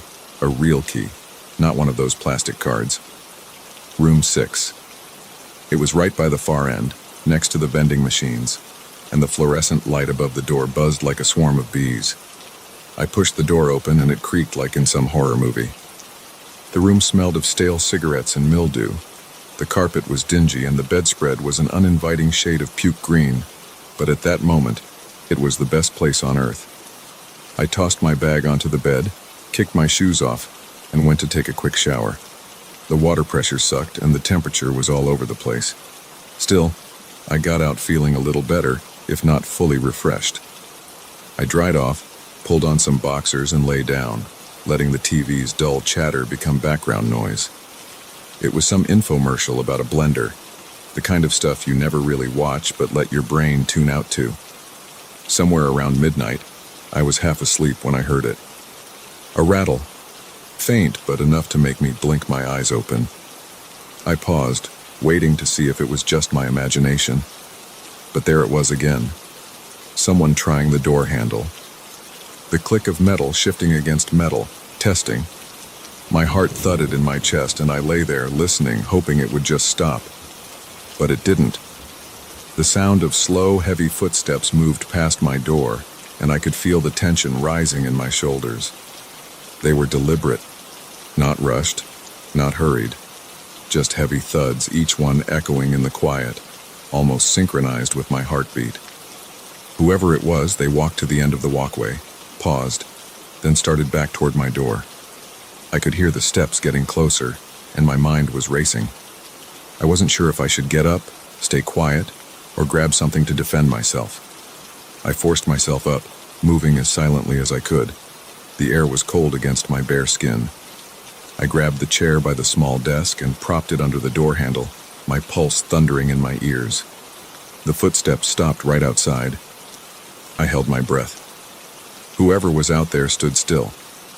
I could hear them breathing, low and heavy. My eyes were locked on the door, watching for any sign of movement. My hand gripped the back of the chair so tightly my knuckles were white. After what felt like forever, the footsteps moved away again, slowly fading down the walkway. I stayed there, frozen, for a while. 5 minutes? 10? I wasn't sure. Finally, I let out the breath I was holding. I moved the chair and peeked out the window. The parking lot was empty except for my car and a beat-up sedan that looked like it had been there a while. I couldn't see anyone. I wasn't about to just ignore this. I threw on some jeans and a t-shirt, grabbed the key, and stepped out. The night air was cool, almost biting, and the walkway was dimly lit. I glanced around, but there was no one in sight. Everything was quiet. Too quiet.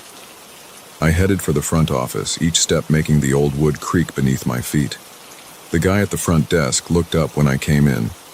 He was older, probably in his late 50s, with graying hair and glasses perched low on his nose. He was reading some dog-eared paperback, looking like he wanted to be anywhere but there. "Hey," I said, trying to keep my voice calm. "Did you see anyone walking around just now? Someone was messing with my door." He blinked at me, looking confused. "What room you in?" "Room 6, I said, my patience already wearing thin. He shook his head slowly, putting down his book. "Ain't nobody out there," he said, his voice flat. "Haven't seen a soul all night." I felt a spike of irritation. Well, someone was out there. I heard them. They tried my door. Twice. The guy just stared at me, expressionless. "Look, man, I've been here all night. Nobody's been walking around. It's just you and me here, far as I know." I clenched my jaw, trying not to lose it. "Can you at least check the cameras or something?" He gave a slow shake of his head. "Cameras are busted. Been that way for a while." I took a deep breath, fighting back the urge to yell. It was pointless. This guy either didn't care or didn't want to deal with it. I turned and walked back to my room, feeling the hairs on the back of my neck standing up. The walkway felt longer on the way back, each step echoing in the empty night. I glanced over my shoulder more than once, half expecting to see someone lurking in the shadows. Back in the room, I locked the door, double-checking it this time. The chair went back under the handle, and I sat on the bed, staring at the door. I tried to convince myself it was just some drunk or maybe even a stray animal, but the footsteps, those were real. And the breathing. I wasn't imagining that.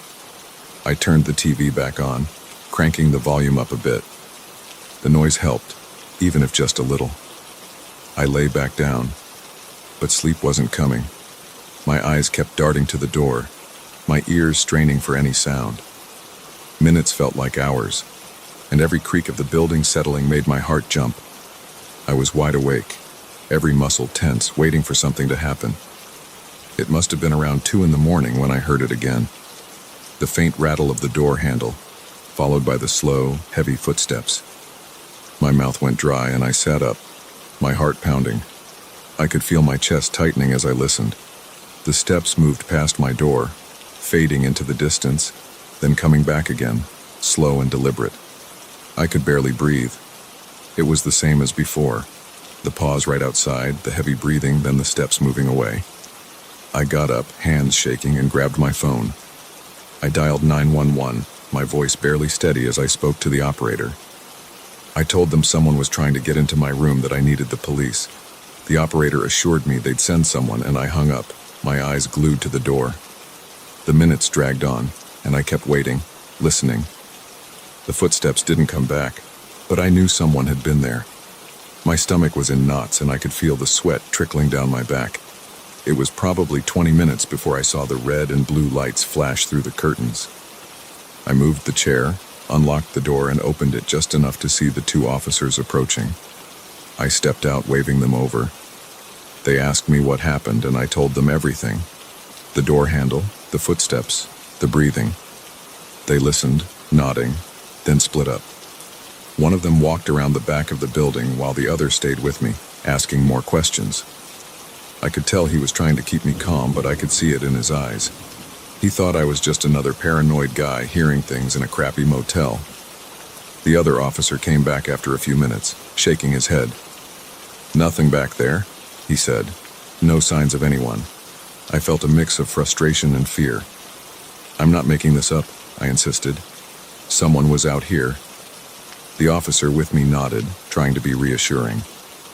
"We'll do a patrol around the area, see if we spot anyone. But if you hear anything else, just give us a call, all right?" They left, and I watched as their car pulled out of the parking lot, the lights fading into the distance. I stood there for a moment, the night air chilling me to the bone, before I went back inside. I locked the door again, put the chair back, and sat on the bed, my heart still racing. It was quiet again. Too quiet. The kind of quiet that makes you hyper-aware of every sound, every creak and groan of the old building. I tried to tell myself it was over, that whoever it was had moved on, but deep down I didn't believe it. I must have dozed off at some point, exhaustion finally winning out. When I opened my eyes, the room was dim, the first hints of dawn filtering through the curtains. For a moment, I felt a sense of relief. Maybe it had just been some weird, isolated thing. Maybe I could just get out of here and never think about this place again. I sat up, rubbing my eyes, and froze. The chair I'd wedged under the door handle was moved.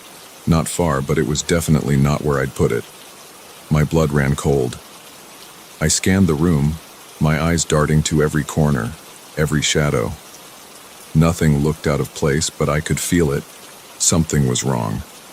I got up slowly, my legs feeling like they might give out. I checked the bathroom, the closet, even under the bed. Nothing, but that chair had moved. I knew it. My hands were trembling as I grabbed my bag, shoving my things inside. I wasn't about to stay another minute in that place. I threw on my shoes, grabbed the key, and yanked the door open. The walkway was empty, the parking lot still and silent. I didn't waste any time. I headed straight for the office, wanting to drop off the key and get the hell out of there. The guy at the front desk looked up as I came in, his expression the same bored indifference as the night before. "Checking out?" he asked, not even bothering to hide his yawn. "Yeah," I said, my voice tight. "Someone was in my room last night." He just stared at me, like he couldn't care less. "Told you, ain't nobody been here." I slammed the key down on the counter, my patience finally snapping. The chair moved. Someone was in there. He shrugged, barely even reacting. "Sorry, man. Ain't much I can do about that." I didn't bother responding. I turned and walked out, my heart pounding, my mind racing. I got in my car, started the engine, and pulled out of the parking lot, not looking back. The whole place felt wrong, like a bad dream I couldn't shake. As I drove away, the sun was just starting to rise, casting long shadows across the empty road. I kept glancing in the rearview mirror, half expecting to see someone following me, but there was nothing. Just the open road and the fading memory of that rundown motel. I don't know who or what was out there that night. Maybe it was just some creep messing around, or maybe it was something worse. All I know is that I'll never set foot in Winston again, and I sure as hell won't be staying in any more motels like that.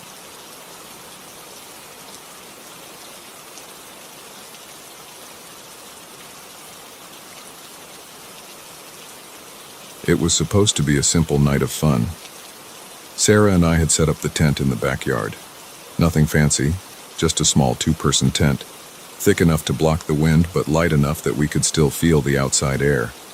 We live in Bend, Oregon, which isn't exactly the middle of nowhere, but our house backs up to a few empty lots and a line of trees. It's not quite wilderness, but it gets pretty dark at night. It's quiet too, no cars or traffic noises after 10. We figured we'd sleep outside for a change, see the stars, tell a few spooky stories, just get away from our phones and the hum of everyday life. No big expectations. The tent was a bit of a struggle, more complicated than we thought, but we finally got it up just before dusk.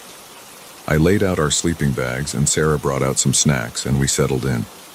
By the time it was pitch dark, we were both in our sleeping bags, snuggled close. We talked for a while, laughed at each other's terrible ghost stories and listened to the faint sounds of crickets in the night. It was peaceful. I was just starting to doze off when I heard it, a sound that didn't belong. Footsteps. At first I thought maybe it was an animal, a raccoon or a stray cat. But the steps were heavy, deliberate, crunching on the dry grass in a way that didn't match the random scurrying of wildlife. I opened my eyes, staring into the darkness of the tent, holding my breath. My heart picked up a bit, but I kept calm. Maybe one of the neighbors was out. Maybe someone was letting their dog out.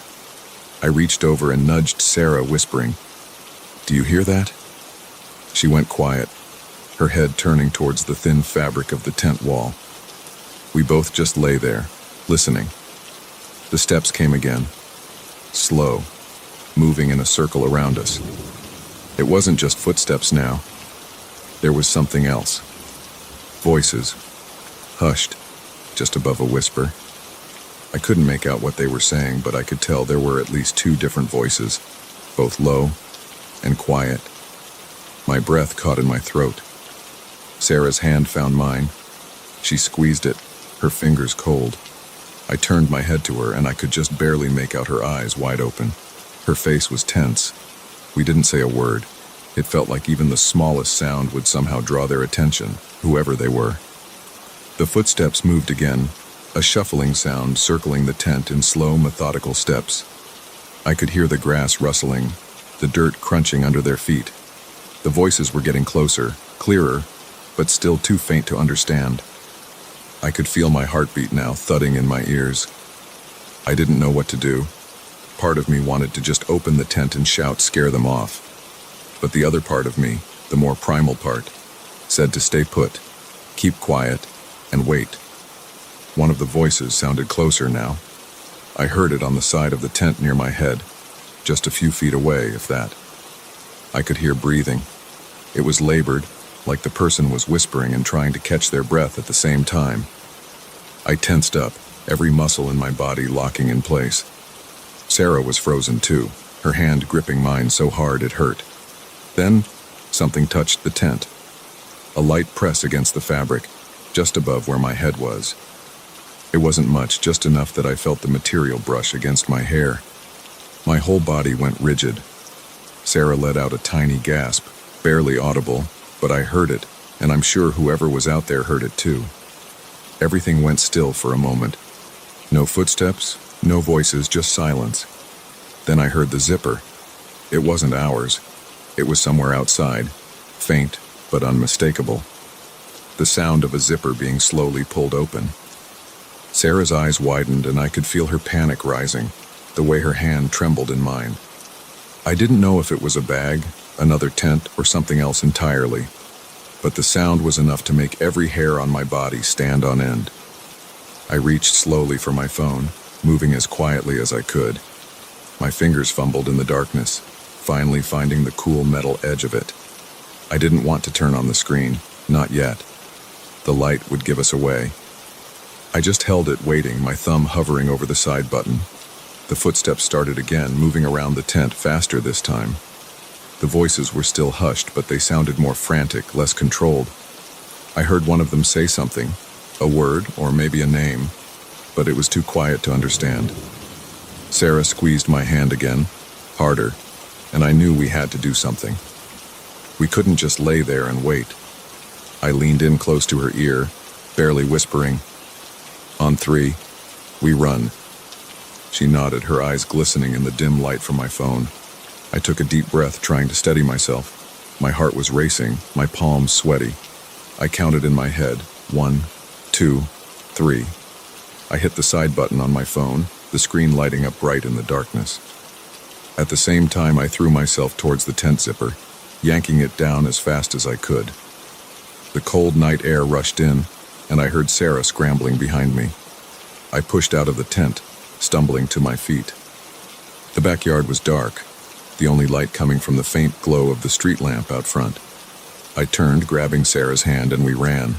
We bolted across the yard, the grass damp beneath our feet, the cold biting at my skin. I didn't look back. I didn't want to see who or what was behind us. I just focused on getting to the back door, my breath coming in short, ragged gasps. We hit the door, and I fumbled with the handle, my hands shaking. It felt like it took forever, but finally it opened and we stumbled inside, slamming it shut behind us. We stood there in the dark kitchen, both of us breathing hard, staring at each other. My hand was still on the doorknob, my knuckles white from how hard I was gripping it. Sarah was shaking, her eyes wide, her face pale. I reached out, pulling her close, and she buried her face in my chest. We stayed like that for a long time, neither of us saying anything. Eventually, I let go of the doorknob, turning the lock slowly, trying not to make too much noise. I listened, straining to hear anything from outside. It was quiet. No footsteps, no voices, nothing. I reached for the light switch, hesitating for a moment before flipping it on. The kitchen flooded with light and I squinted, my eyes adjusting. Sarah looked up at me, her eyes red. "What the hell was that?" she whispered. I shook my head. I didn't have an answer. I didn't know who they were or why they were out there. All I knew was that we weren't safe outside.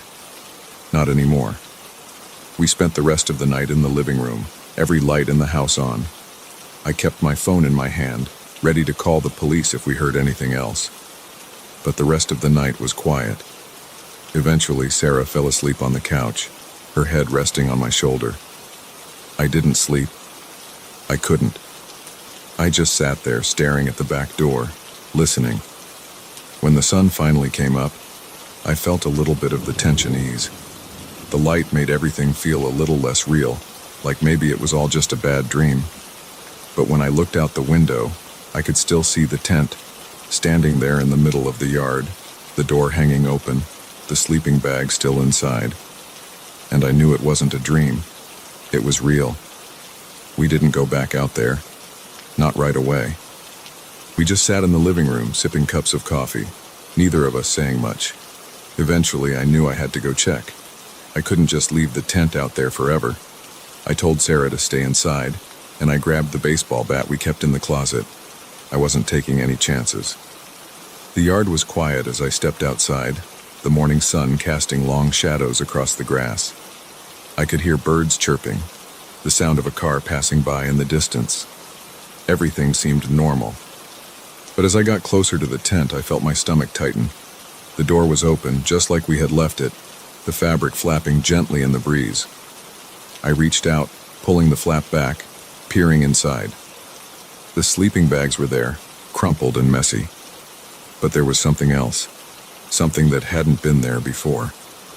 A small, black bag, sitting in the middle of the tent. My heart skipped a beat, and I took a step back, my grip tightening on the bat. I didn't want to touch it. I didn't even want to be near it, but I couldn't just leave it there. I took a deep breath, reaching down and grabbing the edge of the bag. It was light, almost empty. I unzipped it slowly, my hands shaking.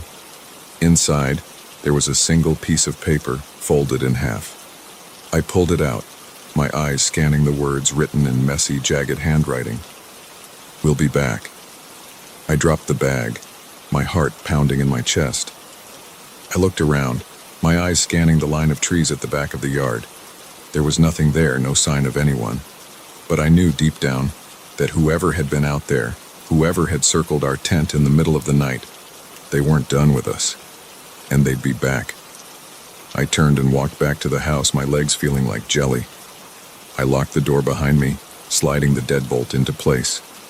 Sarah looked up at me from the couch, her eyes full of questions. I didn't say anything. I just shook my head, dropping the bag on the floor. She didn't ask. She didn't need to. We packed up the tent that afternoon, shoving it into the garage, out of sight. We didn't talk about it. Didn't make any plans to camp out again. Whatever fun we'd been hoping to have, whatever adventure we'd thought we'd find in our own backyard, it wasn't worth it. Not after what happened. The note stayed with me, though. The words burned into my mind. I kept thinking about those voices, the way they'd circled us, the way they'd whispered just outside the tent. I didn't know who they were, or why they'd picked our yard, but I knew one thing for sure. We weren't safe. Not anymore.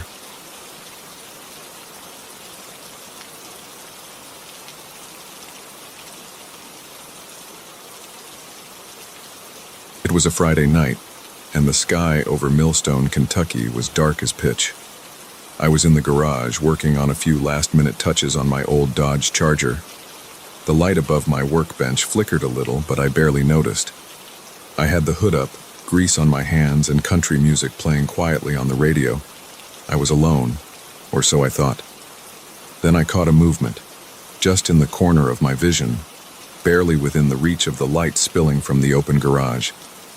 It was subtle, almost like a shadow passing over something, and I looked up. My first thought was that it was probably a raccoon or maybe a deer that wandered a little too close to the house. I squinted toward the edge of the light, my eyes adjusting. That's when I saw it. Someone was standing there. The figure was just outside the light, mostly hidden by darkness, maybe 10, 15 feet away. My heart skipped a beat. I couldn't make out any features, just a person, standing silently. No movement, no sound, just standing there watching me. "Hey," I called out, trying to sound more confident than I felt. "Who's there?" No response. The figure didn't budge, didn't make a sound. I felt my pulse quicken, my stomach tightening. My first instinct was to reach for something, anything, to defend myself. My eyes darted to the workbench. There was a wrench right there, within reach. I grabbed it, holding it tightly in my right hand, feeling the cool steel against my skin. I said, "Who's there?" I yelled again, louder this time. Still nothing. The silence felt heavy. My garage, which had always been a place of comfort, felt alien. My eyes stayed fixed on the figure, trying to see some detail, a face, clothing, anything. But it was like the darkness itself had a hold on them. I took a step forward, wrench raised, my heart thudding in my chest. The figure didn't move, just kept staring, or at least I thought it was staring. It was hard to tell. "If you don't get off my property, I'm calling the cops," I shouted, trying to keep my voice steady. My mouth was dry. The air felt heavy, thick almost, and I could hear my own breathing, too fast and too loud. The figure shifted slightly then, a small, almost casual movement. My skin prickled. I could see a hand raise, slow, deliberate, and point toward me. The hair on the back of my neck stood up. The whole scene felt wrong, like my body knew something I hadn't figured out yet. I backed up slowly at first, keeping my eyes on that shadow. I took another step back until I felt the edge of the workbench against my back. The wrench felt useless, but I held on to it anyway, my knuckles white. The figure stayed still, the arm still raised, pointing. I decided to make a move. My phone was on the workbench, just a foot or so away from my hand. I reached for it without looking, my eyes glued to the figure. My fingers brushed against the phone and I grabbed it, fumbling to unlock the screen. My hands were shaking and I kept my eyes on that dark shape, afraid that if I looked away for even a second it would rush at me. The light from the phone screen lit up the garage, casting a faint glow. I glanced down quickly, just long enough to swipe to the dial pad. When I looked back up, the figure was gone. I blinked, my heart pounding in my ears. I scanned the darkness, my eyes darting from left to right, trying to catch any sign of movement. The driveway, the edge of the yard, the space between my garage and the house. Nothing. It was just gone. I could feel my whole body trembling, my breath catching in my throat. No way, I muttered to myself. I strained my ears, listening for footsteps, for anything, but all I could hear was the faint hum of the radio and the night insects outside. I took a deep breath, trying to calm myself. Maybe it was some stupid kid playing a prank. Maybe they saw the phone and took off. That thought made sense, but it didn't make me feel any better. I stood there for a few moments longer, my eyes still scanning the yard, but it was empty. Just darkness and shadows. Slowly, I lowered the wrench, my arm aching from holding it up. I turned back to the workbench, setting the wrench down. My hands were still shaking. I took another deep breath and tried to focus. I just needed to finish up and get inside. I could still feel the tension in my muscles, that tightness in my chest that wouldn't quite go away. I glanced over my shoulder one last time, and then I went back to work. I tightened the last bolt, wiped my hands on a rag, and closed the hood of the charger. The whole time I kept one ear tuned to the darkness, waiting for the sound of footsteps or breathing or anything that might give away someone sneaking around. Nothing. Just the quiet night. Finally, I finished up. I grabbed my phone, switched off the garage light, and pulled the door down.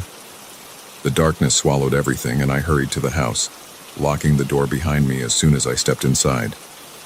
I stood there in the kitchen for a minute, my heart still racing, listening to the silence of the house. I shook my head, trying to shake off the feeling. It was probably just a kid, I told myself again. Some punk messing around. But as I went through the house, turning off lights and checking the locks on the windows, I couldn't shake that feeling. That sense that someone had been there watching me, and that they might still be out there somewhere. The next day, I woke up early, the memory of the night before still fresh in my mind. I had my coffee, went out to the garage, and everything looked normal. No sign that anyone had been there. No footprints, no damage, nothing. I even walked around the yard, checking the edges of the property, but there was nothing. Just dew-covered grass and the quiet morning air. I went about my day, trying not to think about it too much. But that night, when the sun went down, I couldn't help but feel uneasy. I kept the garage door closed, worked on the car inside with the door locked. I found myself glancing at the windows, checking the yard, just waiting for some sign of movement. A few days went by and I started to relax. I told myself it really was just a kid, just a one-time thing. Nothing happened, and life went back to normal. Almost. I still kept an eye on the yard at night, but I stopped expecting to see anything. Then about a week later, I was out in the garage again. It was late, around midnight.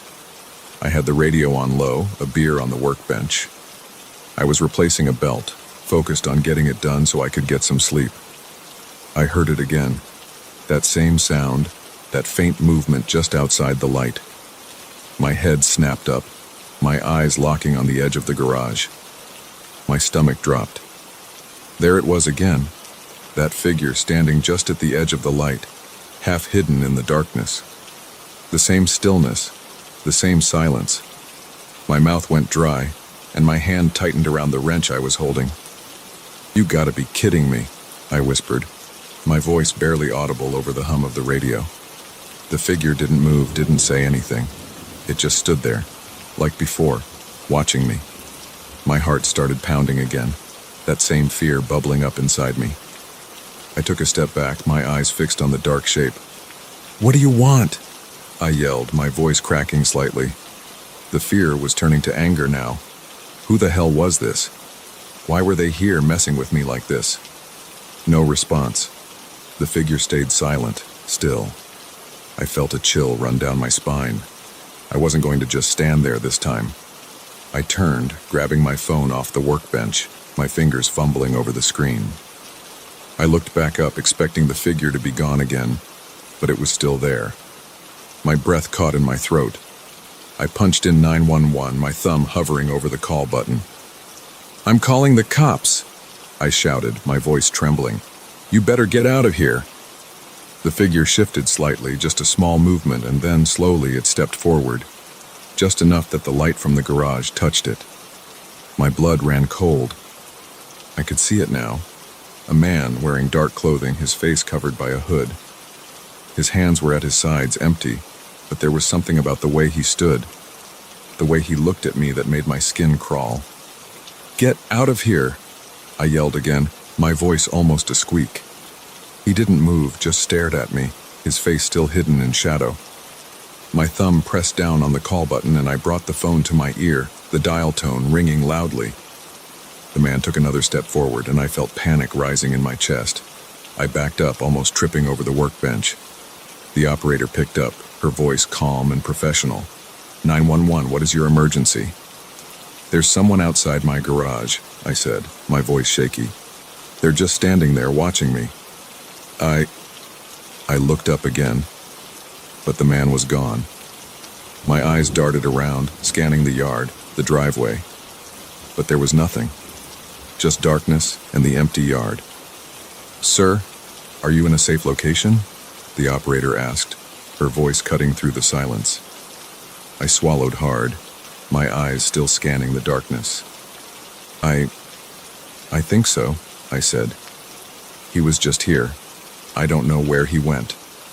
Can you lock yourself inside the house? Officers are on their way. I nodded even though she couldn't see me. Yeah, I'm going inside. I backed away from the garage, my eyes still on the yard, and then turned and hurried into the house, slamming the door shut behind me. I locked it, double-checking the deadbolt. I stayed on the line with the operator until I heard the sound of sirens in the distance. I peeked through the window, my eyes scanning the yard, but it was empty. A police car pulled up and 2 officers got out, flashlights in hand. I hung up with the operator and went to the door, opening it just enough to call out to them. They searched the yard, the garage, even walked around the perimeter of the house, but they didn't find anything. No footprints, no sign that anyone had been there. One of the officers, a tall guy with a serious face, came back to the door. We didn't find anything, sir, he said, his voice calm. Are you sure you saw someone? I nodded, my hand still shaking. Yeah, I'm sure. He was right there, just standing there, watching me. The officer exchanged a glance with his partner, then looked back at me. We'll keep a patrol in the area tonight. If you see anything else, don't hesitate to call us. I thanked them, and they left, their car disappearing down the road. I stood there for a moment, staring out into the darkness, my heart still pounding. I didn't sleep much that night. Every little noise made me jump, my eyes darting to the windows, expecting to see that figure again. The next morning, I decided I needed to do something. I went out and bought a set of security cameras, spending most of the day installing them around the house and garage. I put one on the garage, another on the back of the house, and a third covering the driveway. I set them up to alert my phone if they detected any movement. Days passed, and nothing happened. The cameras didn't pick up anything unusual, and I started to feel a little better. I still kept an eye on the yard at night, but the tension slowly started to fade. Maybe whoever it was had moved on. Figured I wasn't worth the trouble. But then, one night, I was sitting in the living room, the TV on low, when my phone buzzed. My heart skipped a beat. It was an alert from the cameras, movement detected by the garage. I grabbed my phone, opening the app, my hands trembling. The screen showed the garage, the light from the security camera casting a faint glow. And there, just at the edge of the light, was the figure. The same dark clothing, the same hood hiding their face. Just standing there, still as a statue, watching the garage. My breath caught in my throat. I felt a surge of fear, my hands shaking as I grabbed the phone, dialing 911 again. The operator picked up, and I quickly explained what was happening, my eyes glued to the screen. The figure didn't move, just stood there watching. The minutes felt like hours as I waited for the police to arrive. I kept my eyes on the screen, afraid to look away, afraid that if I did, the figure would disappear again. The operator stayed on the line, her voice calm, but I barely heard her. My entire focus was on that screen, on that figure. Then suddenly, the figure moved. It stepped back, fading into the darkness, and then it was gone. The camera showed nothing but the empty yard, the light from the garage casting long shadows. A moment later, I heard the sirens, and I ran to the door, throwing it open as the police car pulled up. The officers searched the yard again, their flashlights cutting through the darkness, but they found nothing. No footprints, no sign that anyone had been there. One of the officers, the same tall guy from before, came back to the door, his expression serious. "We didn't find anything, sir," he said, "but we'll keep an eye out. If you see anything else, call us right away." I nodded, my heart still pounding. "Thanks," I said, my voice barely a whisper. They left, And I stood there, staring out into the darkness, my mind racing. Who was this person? Why were they here? What did they want? I didn't have any answers, and that was the worst part. The not knowing, the fear that they could come back at any time. I locked the door, double-checking all the windows, and then I sat in the living room, my eyes on the security feed. I stayed up all night watching, waiting, but the figure didn't come back. That was a week ago, and I haven't seen anything since. The cameras have been quiet, no movement, no sign of the figure. But every night I sit there, watching the feed, waiting. I don't know if they'll come back, but I can't shake the feeling that they will. And when they do, I'll be ready.